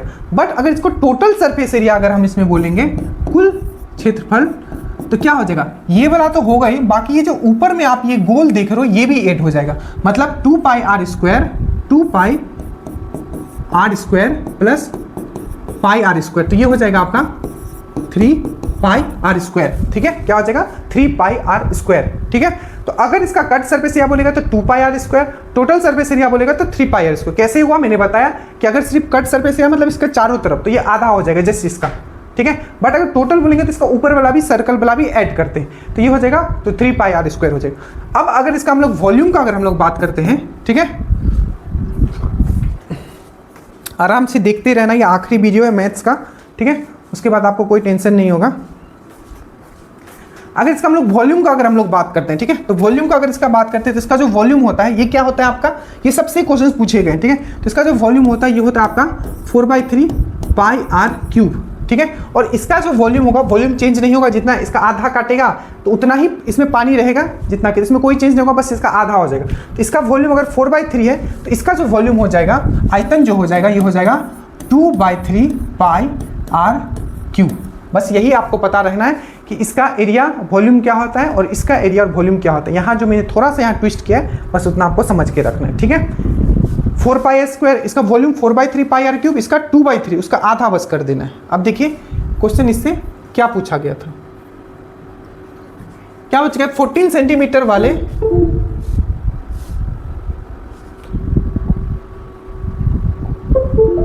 क्या बोला 14 सेंटीमीटर वाले अर्धगोले का कुल पृष्ठ क्षेत्रफल क्या होगा। यहाँ क्या बोला है कुल पृष्ठ क्षेत्रफल मतलब टोटल सरफेस एरिया। ठीक है, तो टोटल सरफेस एरिया का मैंने अभी बताया था अर्धगोले का कितना होता है आपका 3 पाई आर स्क्वायर। मैंने अभी बताया था ना उसका कितना होता था 2 pi square plus pi r square, तो कितना हो जाता था 3 पाई आर स्क्वायर। ठीक है, तो 3 का 3 लिखोगे 22/7 लिखोगे। ठीक है, और आर कितना है यहाँ 14 दिया है तो 14 इंटू 14 लिखोगे। ठीक है, इसको सॉल्व करोगे तो ये 1848 आएगा। आप सॉल्व इसको बहुत तरीके से कर सकते हैं, 11 का मल्टीपल भी देख सकते हो, आप सॉल्व कर लेना। 11 का मल्टीपल देखने मैंने आपको सिखाया था, तो 1848 आ जाएगा। थोड़ा लेट हो रहा है, ठीक है, जल्दी खत्म करना है इसको, क्वेश्चंस बहुत हैं, सब क्वेश्चंस करके जाना है हमें। देखिए 125 की राशि, ठीक है, 3 वर्ष में चक्रवृद्धि ब्याज से 216 हो जाती है तो वार्षिक ब्याज दर कितनी है। अब ध्यान से देखो, जब भी इस टाइप का क्वेश्चन पूछे, ठीक है, कि इतना हो जाता है, ठीक है, 125 की राशि 3 वर्ष में चक्रवृद्धि ब्याज से 216 हो जाती है, ठीक है, तो वार्षिक ब्याज दर क्या है। देखो जब भी चक्रवृद्धि का एक फॉर्मूला आपको याद रखना है, आपका अमाउंट मतलब अंत में कितना आपको, जैसे बैंक में आप पैसा रखते हो तो अंत में जितना आपका पैसा मिला है उसको हम लोग बोलते हैं अमाउंट। उसके बाद यहाँ होता है P, यहाँ होता है 1 + R/100, ठीक है, और यहाँ लिखते हैं T। 125 जमा किया था, 216 मिला है, तो 216 आप यहाँ लिख दोगे, 125 यहाँ लिखोगे, 125 मैं अभी यहाँ ला दे रहा हूँ क्योंकि यहाँ था तो इसको इधर आएगा तो नीचे आ जाएगा, तो ये हो गया 125। ठीक है, यहाँ T है, T पे क्या है आपका, T कितना 3 साल दिया हुआ है, तो यहाँ 3 साल था और इधर आएगा तो ये रूट में आ जाएगा। अरे T के जगह अगर मैं यहाँ T हटा देता हूँ, T यहाँ फॉर्मूला में T होता है मतलब टाइम, ठीक है, टाइम होता है, टाइम मुझे कितना दिया है देखो 3 साल दिया है, 3 साल, यहाँ 3 लिखता हूँ, तो यहाँ अगर ऊपर है तो इधर कितना आ जाएगा क्यूब रूट में आ जाएगा। ठीक है, तो यहाँ आ गया आपका क्यूब रूट में, इधर क्या बच जाएगा 1 + R/100। अब देखो बस आपको क्यूब पता होना चाहिए, 216 किसका क्यूब है 6 का है, और 105 किसका, 125 किसका है आपका 5 का क्यूब है। तो अगर इसको मैं फिर से अगर मैं यहाँ लिखता हूँ, ठीक है, तो ये वाला जो है यहाँ क्या आ जाएगा 216 का हो जाएगा 6, 125 का हो जाएगा आपका 5, तो रूट क्यूब रूट से निकलेगा तो ये हो जाएगा 6 और ये हो जाएगा आपका 5। ठीक है, ये हो जाएगा 5, और इधर क्या है आपका 1 + R/100, यहाँ लिख सकते हैं हम लोग 1 + R/100 लिख सकते हैं ऐसे। ठीक है, अब यहाँ देखो ये हो जाएगा 6/5, ये 1 इधर आ जाएगा, -1 लिख सकते हैं, यह हो जाएगा R/100। ठीक है, अब यहाँ देखोगे तो नीचे आपका 5 आ जाएगा, ऊपर ये 5 इधर चला गया तो यहाँ 1/5 आ जाएगा, यहाँ आपका R/100 आ जाएगा। ठीक है, तो फाइनली 1/5 = R/100, तो 1/5 R/100, ये 5 से काटोगे तो 20 चला जाएगा, R का वैल्यू आ जाएगा आपका 20%। ठीक है, यहाँ से आपने क्या समझा कि मुझे ये फॉर्मूला पता होना चाहिए और मुझे क्यूब का ज्ञान होना चाहिए कि 6 का क्यूब 216 होता है, 5 का क्यूब 125 होता है, तो इसका जो सही आंसर हो जाएगा ये 20% आपका हो जाएगा। ठीक है, चलिए ये कल ही मैंने आपको समझाया था। ठीक है, बहुत ही क्विक मैंने आपको समझाया, कोई बिंदु अगर दिया हुआ है 3, 4 समीकरण आपका ये दिया हुआ है तो ए का मान क्या होगा, आपको यहाँ ये पूछा हुआ है। ठीक है, तो सिंपल है, ये 3 रखोगे कहाँ आपका x में, मैंने आपको बताया था ना कि ये बिंदु के बारे में मैंने बताया था कि बहुत अच्छे से मैंने समझाया था, ये 3, 4 मुझे दिया हुआ है, तो ये वाला जो होता है ये x होता है और ये वाला जो होता है आपका y होता है।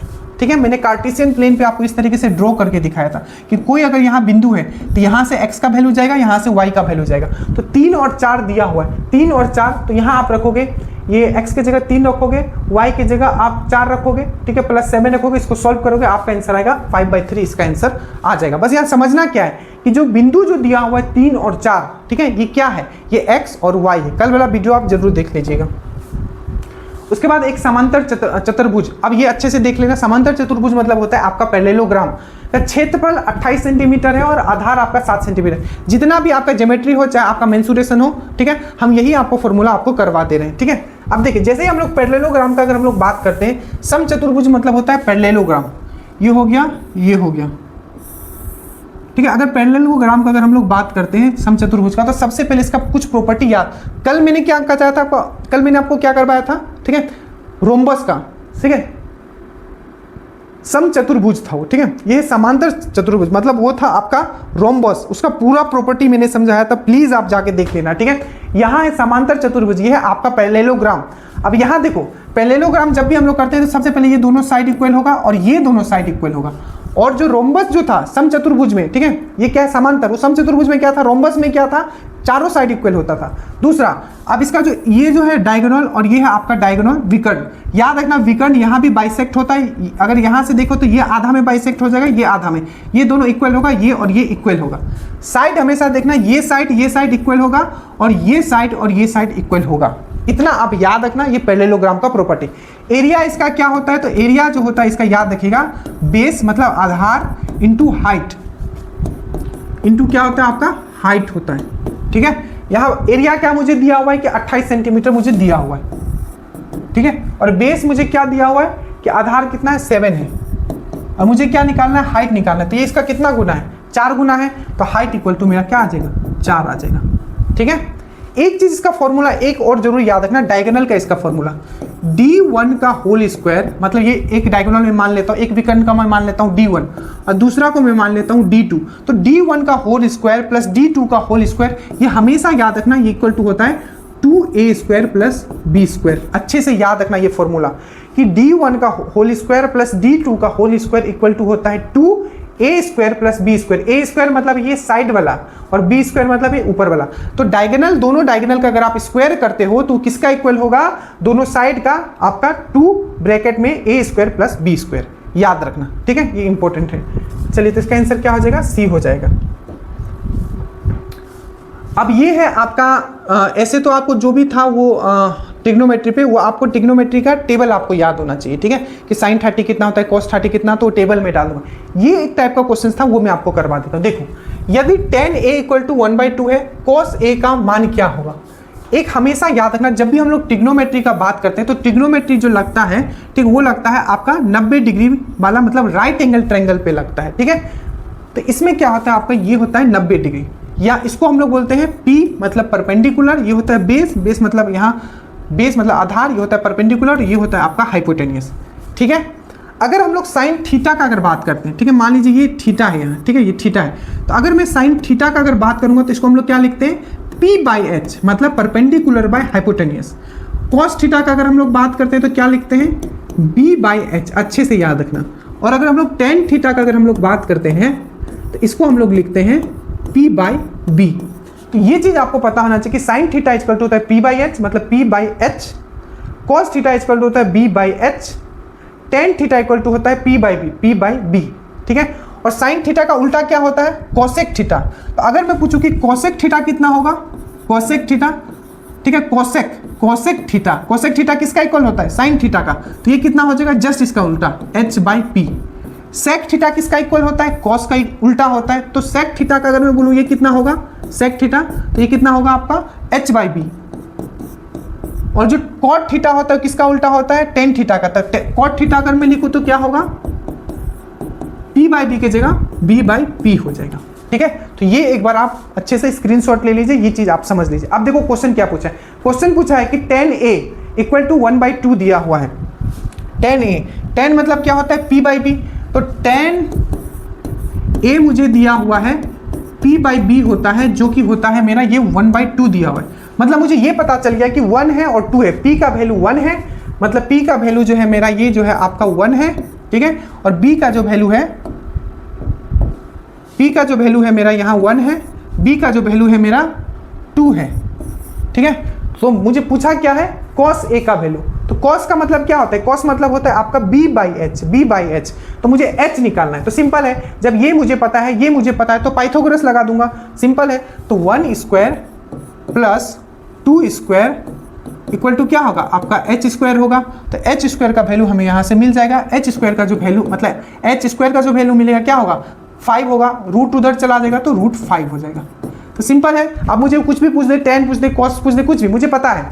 P का वैल्यू कितना है तो 1 है, B का वैल्यू कितना है तो 2 है, और H का वैल्यू कितना है तो √5 है। अब मुझे पूछा क्या है, तो पूछा है cos का, cos A, cos का क्या होता है तो P/B, cos का क्या होता है B/H, B मेरा कितना है तो 2 है, H कितना है तो √5 है, तो मैं 2/√5 यहाँ लिख दूंगा, सिंपल। तो 2/√5 लिख दूंगा तो मेरा आंसर जो आ जाएगा ये आ जाएगा। तो तो ये चीज़ बस आपको पता होना चाहिए था, ये बस ट्रायंगल के बारे में, ये आपका काम हो गया। ठीक है, इसको एक बार और देखें, आपको समझ में नहीं आया तो थोड़ा पीछे कीजिएगा, समझ में आ जाएगा। अब ये चीज़ मैंने कल ही आपको समझाया था कि कोई भी अगर ये आपका एक इक्वेशन दिया हुआ है इस तरीके से, ठीक है, ax² bx + c, ठीक है, तो कौन सा कंडीशन के लिए, ठीक है, ये वाला जो है आपका सेटिस्फाइड नहीं होगा। मैंने कल ही आपको समझाया था कि अगर कभी भी इस टाइप का इक्वेशन आपको सेटिस्फाइड करना है तो a कभी भी 0 नहीं होगा। जैसे ही अगर ये 0 होगा तो ये पूरा का पूरा ही 0 हो जाएगा और ये पॉलिनोमियल इक्वेशन रहेगा ही नहीं। ठीक है, तो ये a = 0 कभी नहीं होगा, ये चीज़ मैंने बताया था। अब ये देखिए टाइम एंड डिस्टेंस का क्वेश्चन है। एक कार 25 किलोमीटर प्रति घंटे की चाल से किसी स्थान तक पहुंचने में 3 घंटे लगाती है। ये 2 वीडियो अगर आप कर लोगे ना तो आपका ये कंफर्म है कि आप 10 तो आप इजीली करके आ जाओगे। ठीक है, बस फॉर्मूला जो बता रहा हूं उसको कर लेना। एक कार, ठीक है, 50 किलोमीटर प्रति घंटे,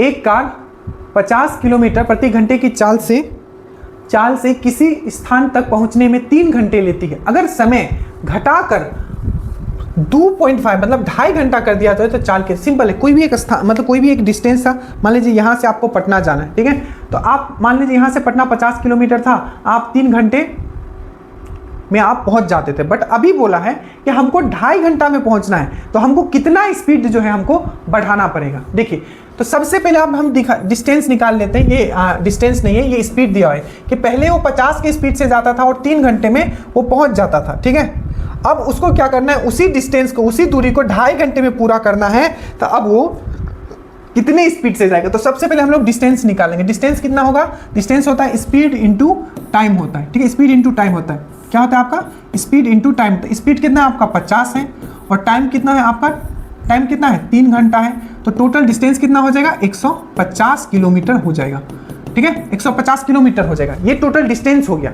अब इस डिस्टेंस को मुझे 2.5 किलोमीटर में 2.5 घंटा में कवर करना है। तो स्पीड अगर मैं निकालूंगा तो हो जाएगा 150 और कितना है 2.5 घंटा में मुझे कवर करना है, तो 2.5 को मैं ऊपर 100 लिख देता हूँ यहाँ। ठीक है, और इसको अगर आप देखोगे, इसको आप देखो सॉल्व कैसे करना है। ये 25 है, ऊपर 100 है, 100 है ना, तो उसको 4 से कर दोगे, 15 4 60 आ जाएगा। तो स्पीड कितना आ गया, 60 किलोमीटर पर आवर आ गया।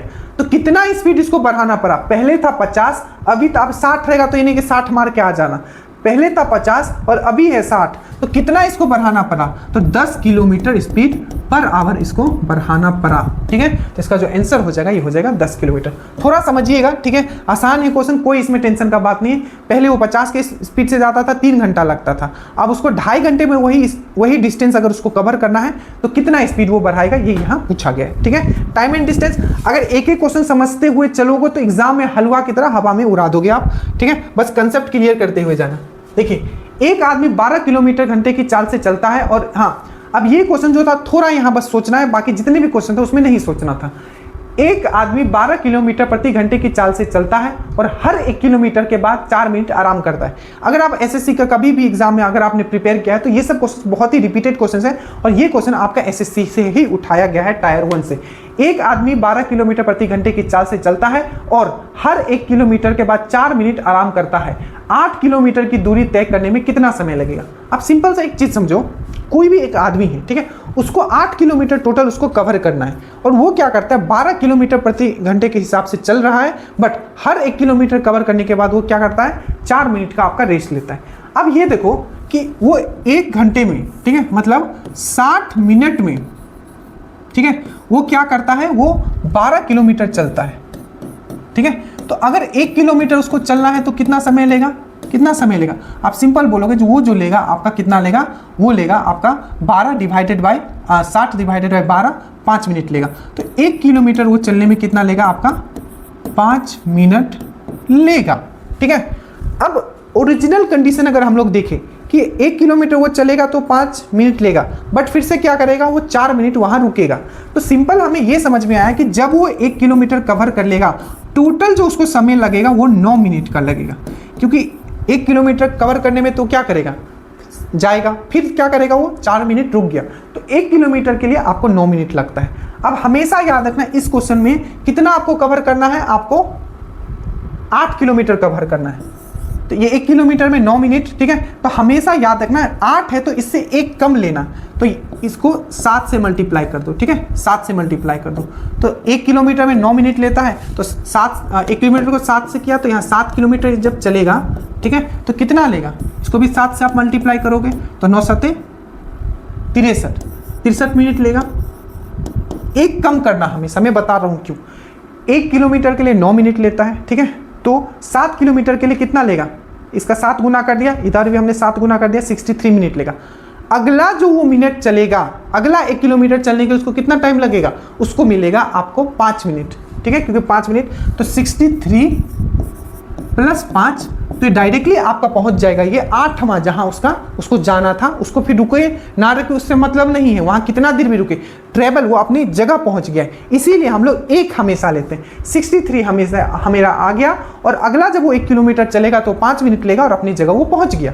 इसी तरीके का क्वेश्चन वो बंदरबला में भी देता है कि इतना चढ़ता है तो इतना आपका क्या होता है, वो पिछल जाता है, तो लास्ट एक कम लेते हैं। तो 63 + 5 जो हो गया, ये हो गया आपका 68। क्वेश्चन हमेशा ये याद रखना है कि इसमें हमेशा एक कम लिया जाता है। 1 किलोमीटर में 9 मिनट चलता है, चलना कितना था 8 किलोमीटर, तो हम 7 से यहाँ डिवाइड कर दिए, तो टोटल 60 किलोमीटर में 63 मिनट लेता है। और आखिरी वाला जो 1 किलोमीटर चलेगा जिसमें वो 5 मिनट लेगा, तो 68, वो डायरेक्टली अपना जगह पे पहुंच जाएगा। नेक्स्ट है आपका what is the average of first 10 natural number. अब यहाँ जो जो चीज़ मैं बताऊँ उसको ध्यान से देखिएगा। देखिए, सबसे पहला पूछता है कि नेचुरल नंबर का, यहाँ मतलब क्या पूछा है, नेचुरल नंबर में प्राकृतिक संख्या। तो प्रथम n प्राकृतिक संख्या का, दैट मीन्स आपका फर्स्ट n नेचुरल नंबर का अगर आपको पूछे कि उसका एवरेज क्या होगा, तो हमेशा याद रखना उसका एवरेज क्या होगा, फर्स्ट + लास्ट डिवाइडेड बाई 2, ठीक है, फर्स्ट + लास्ट डिवाइडेड बाई 2, क्या एवरेज, ठीक है, एवरेज कितना होगा, फर्स्ट डिवाइडेड बाई लास्ट। प्रथम n प्राकृतिक संख्याओं का एवरेज क्या होगा, तो जितना भी दिया हो, जैसे 10 दिया हुआ है तो 10 का क्या करेंगे हम, प्रथम 1 + लास्ट वाला 10 डिवाइडेड बाई 2, तो कितना आ जाएगा आपका 11 को अगर आप 2 से जाए 5.5।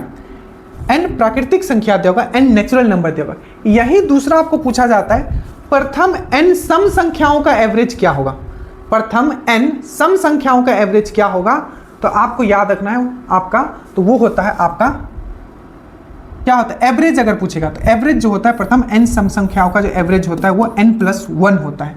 और वही अगर आपको पूछेगा कि प्रथम n विषम संख्याओं का एवरेज क्या होगा, तो वो सिर्फ n होगा। इसको मैं करके दिखाता हूँ। देखिए, जैसे कि आपको पूछ लगे कि प्रथम 3 सम संख्याओं का एवरेज क्या होगा, तो 3 सम संख्याएं 2 4 6, तो क्या होगा 6 4 10 2 12 और 3 है तो यहाँ मैं 3 लिखूंगा, तो ये 4 आ गया, 4 मेरा आ गया।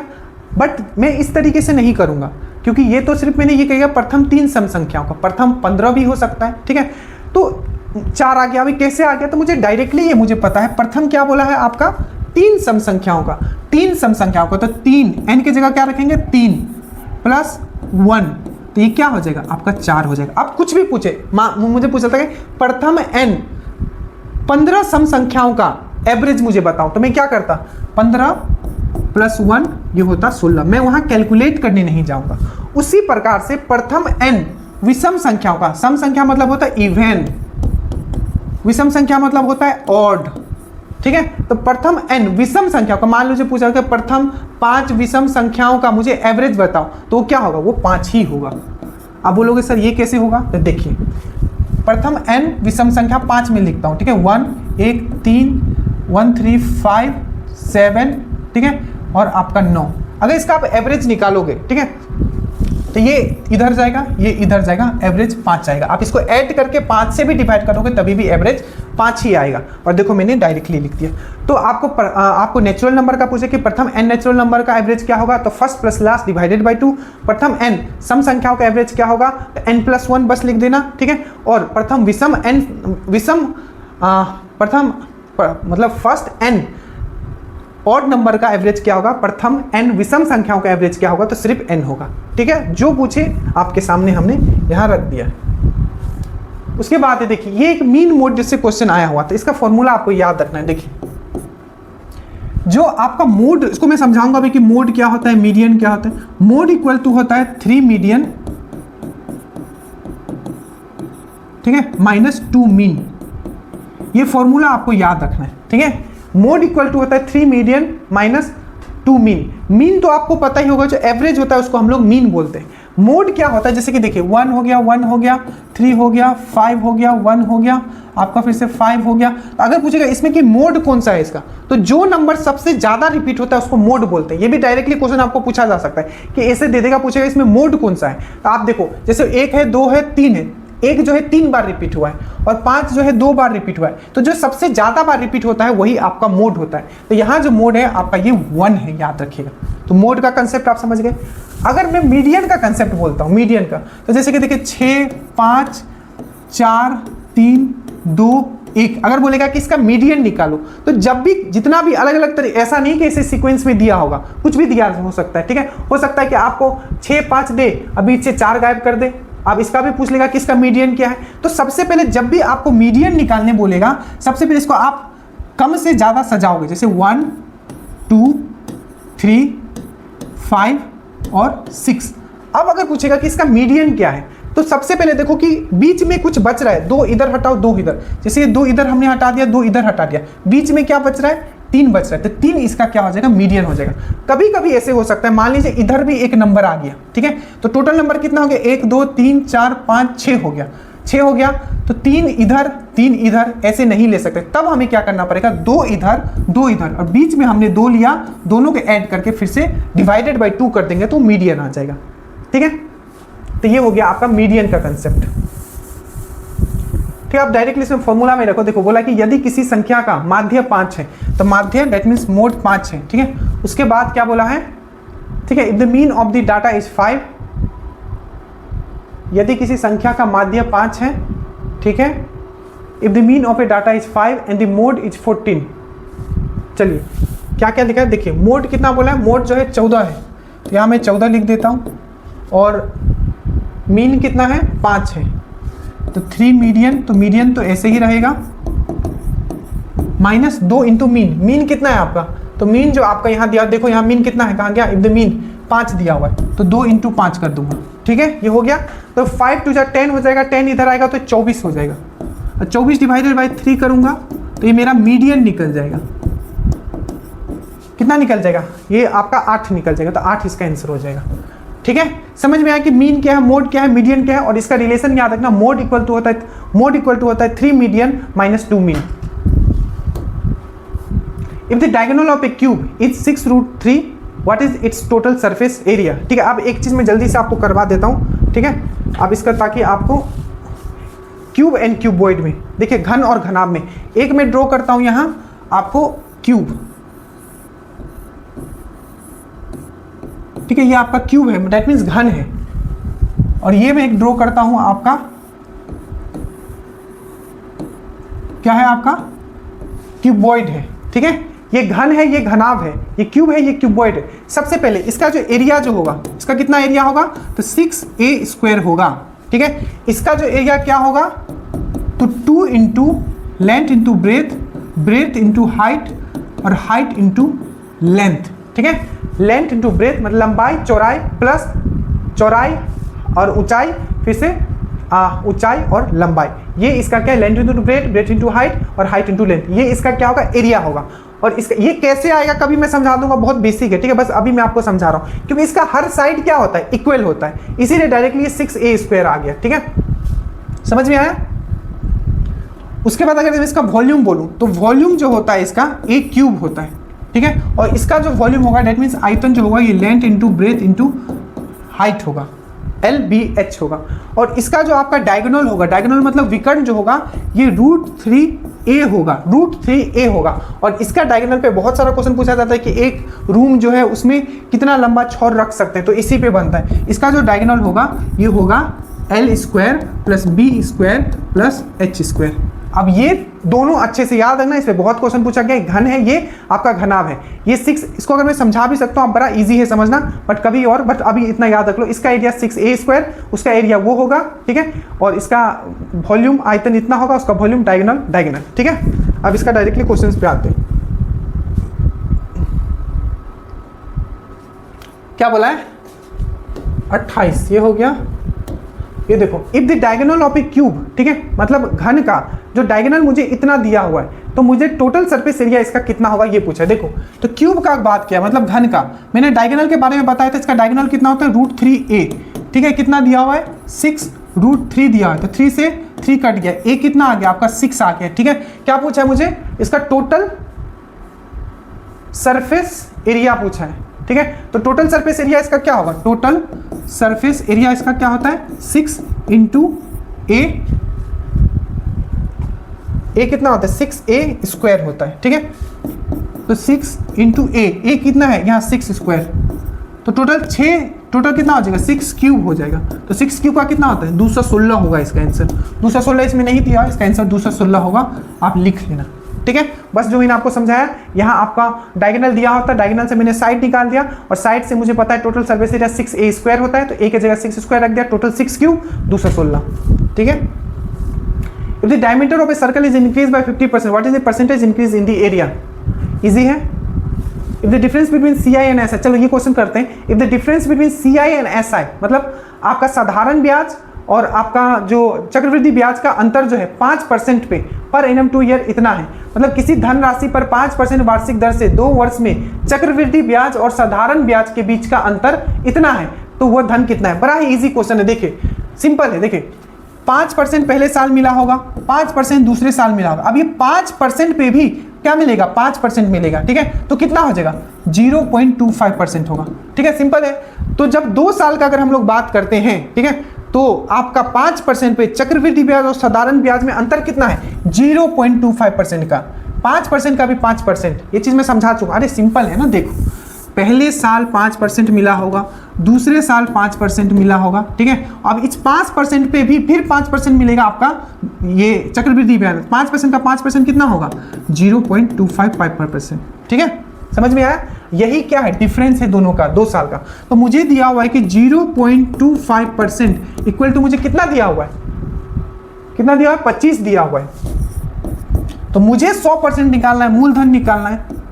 ये इसका कितना गुना है, देखो ये इसका कितना गुना है, तो बोलोगे 100 गुना है, तो इसको भी मैं 100 गुना कर दूंगा, तो मेरा निकल जाएगा, बस सी इसका आंसर होगा।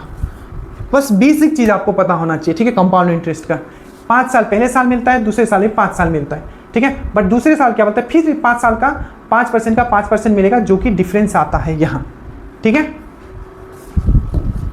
और ये देखो, ये हो सकता है आप फंस सकते, तो मैं जल्दी से इसको करवा देता हूं। देखो यदि डायमीटर ऑफ ए सर्कल, किसी वृत्त के व्यास में 50% की वृद्धि कर दी जाए, तो इसके क्षेत्रफल में प्रतिशत में क्या है, तो वृत्त का बात करते हैं। वृत्त का जो एरिया क्या होता है, क्षेत्रफल πr² होता है। ये तो कांस्टेंट है, इससे कोई मतलब नहीं। चेंज किससे होगा, आपका रेडियस से चेंज होगा। अगर 50% अगर डायमीटर में चेंज किया है, 50% अगर व्यास में चेंज किया, तो 50% आपका त्रिज्या में भी चेंज होगा।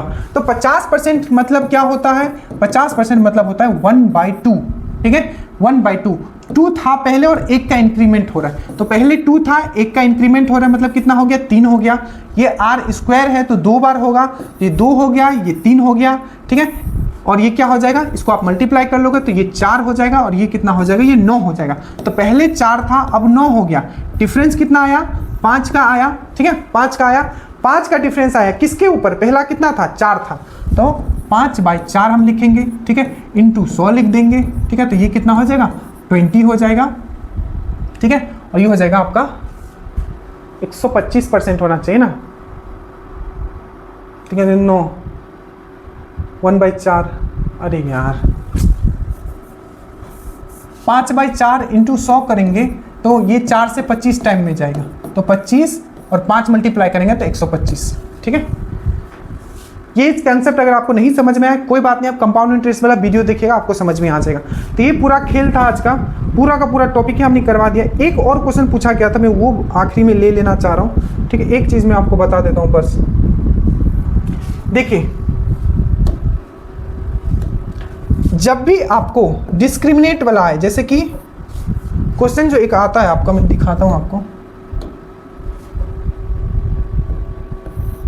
देखिए कोई भी आपका दिया हो, जैसे कि मैंने आपको बताया था ax² bx + c = 0, ठीक है, ये आपका कोई भी क्वाड्रेटिक इक्वेशन है, ठीक है। अगर मुझे इसका मूल निकालना है तो मूल कैसे निकालते हैं, मूल जो निकालते हैं इसका, ठीक है, मूल जो निकालते हैं इसका फैक्टर जो निकालते हैं, ये माइनस बी प्लस माइनस यहाँ डिस्क्रिमिनेट डिवाइडेड बाई 2a, ठीक है। इसका दो मूल निकलेगा, एक तो इसका अल्फा मूल निकलेगा जिसको उसको हम लोग क्या बोलते हैं minus b plus d by 2a, एक ये मूल निकलेगा, और दूसरा जो इसका मूल निकलेगा ये निकलेगा आपका माइनस बी, ठीक है। एक बार प्लस एक बार माइनस, प्लस लिए हैं तो फिर से यहाँ minus b minus root d divided by 2a, ठीक है। तो दो मूल निकलेगा, एक मूल ये निकलेगा एक मूल ये निकलेगा। तो ये मूल निकालने का तरीका है, बट इतना आपको इसमें नहीं जाना है, जो मैंने तरीका बताया उस तरीके से।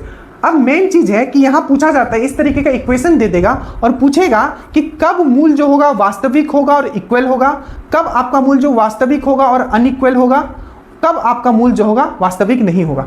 सिंपल याद रखना, ये जो डिस्क्रिमिनेट है, डिस्क्रिमिनेट कैसे निकालते हैं, तो डिस्क्रिमिनेट निकालने का फॉर्मूला होता है बी स्क्वायर माइनस 4ac।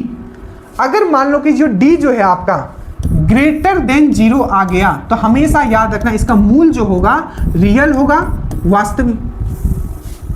देखिए अभी देखेंगे फिर से, सबसे पहले लो d इक्वल टू 0, तो d इक्वल टू अगर 0 ले लेते हो तो यहाँ भी 0 रखोगे यहाँ भी 0 रखोगे, तो इस कंडीशन में क्या होगा, मूल जो होगा वास्तविक होगा और इक्वल होगा। तो d जब 0 होगा तो मूल जो है रूट्स जो होगा वो इक्वल होगा, ठीक है, और आपका क्या होगा रियल होगा, मतलब वास्तविक होगा और दोनों समान होगा। d equal to greater than 0 अगर हो गया तो क्या होगा, रूट्स रियल तो होगा, मतलब आपका वास्तविक तो होगा पर दोनों समान नहीं होगा। तीसरा कंडीशन, अगर d लेस देन 0 हो गया, लेस देन 0 मतलब d क्या हो जाएगा, यहां माइनस में आ जाएगा, तो इस कंडीशन में क्या होगा कि आपका कोई भी रूट नहीं होगा और ना ही आपका वास्तविक होगा, क्योंकि जैसे ही इसमें आपका आ जाएगा माइनस तो ये क्या आ जाएगा अवास्तविक में चला जाएगा। रूट में माइनस अगर आ गया तो वहां क्या होगा, रूट आपका संभव नहीं होगा, वहां कोई भी रियल रूट्स नहीं होगा, याद रखना। तो d equal to 0 equal and real roots, d greater than 0 real and unequal roots, d less than 0 no roots and no वास्तविक का कोई कंसेप्ट, ठीक है, इमेजनरी का कंसेप्ट आ जाता है, ठीक है। तो ये पूरा का पूरा आज का खेल था, इसको निकालने के लिए बहुत मेहनत किया गया था। अगर आपने ये वीडियो अंत तक देखा है तो मैं ये भी मान के चल रहा हूँ कि आप सिलेक्शन ले रहे हो, क्योंकि इस वीडियो को देखने के लिए आपको पेशेंस चाहिए, चीज़ों को समझने के लिए एक जगह बैठ के चीज़ों को सुनना। अगर आप इतना कर पा रहे हो, आप ऑलरेडी एक पुलिस बनने के लायक आप एक स्टूडेंट हो, ठीक है। So thank you so much. अगर नीचे लिंक है आप जरूर जुड़े, ठीक है, और जो भी आपको वीडियोस दिए गए हैं एनालिसिस वाला जीएस का, आप वो जरूर करके जाइएगा। कैसा लगा जरूर बताइएगा, और क्योंकि आपके लिए मेहनत किया गया तो मैं फिर से कहता हूँ, इस बार पूरी जिद जो है आपका उसको जिल में बदलिए, जोश में बदलिए और सिलेक्शन ले लीजिए। जय हिंद।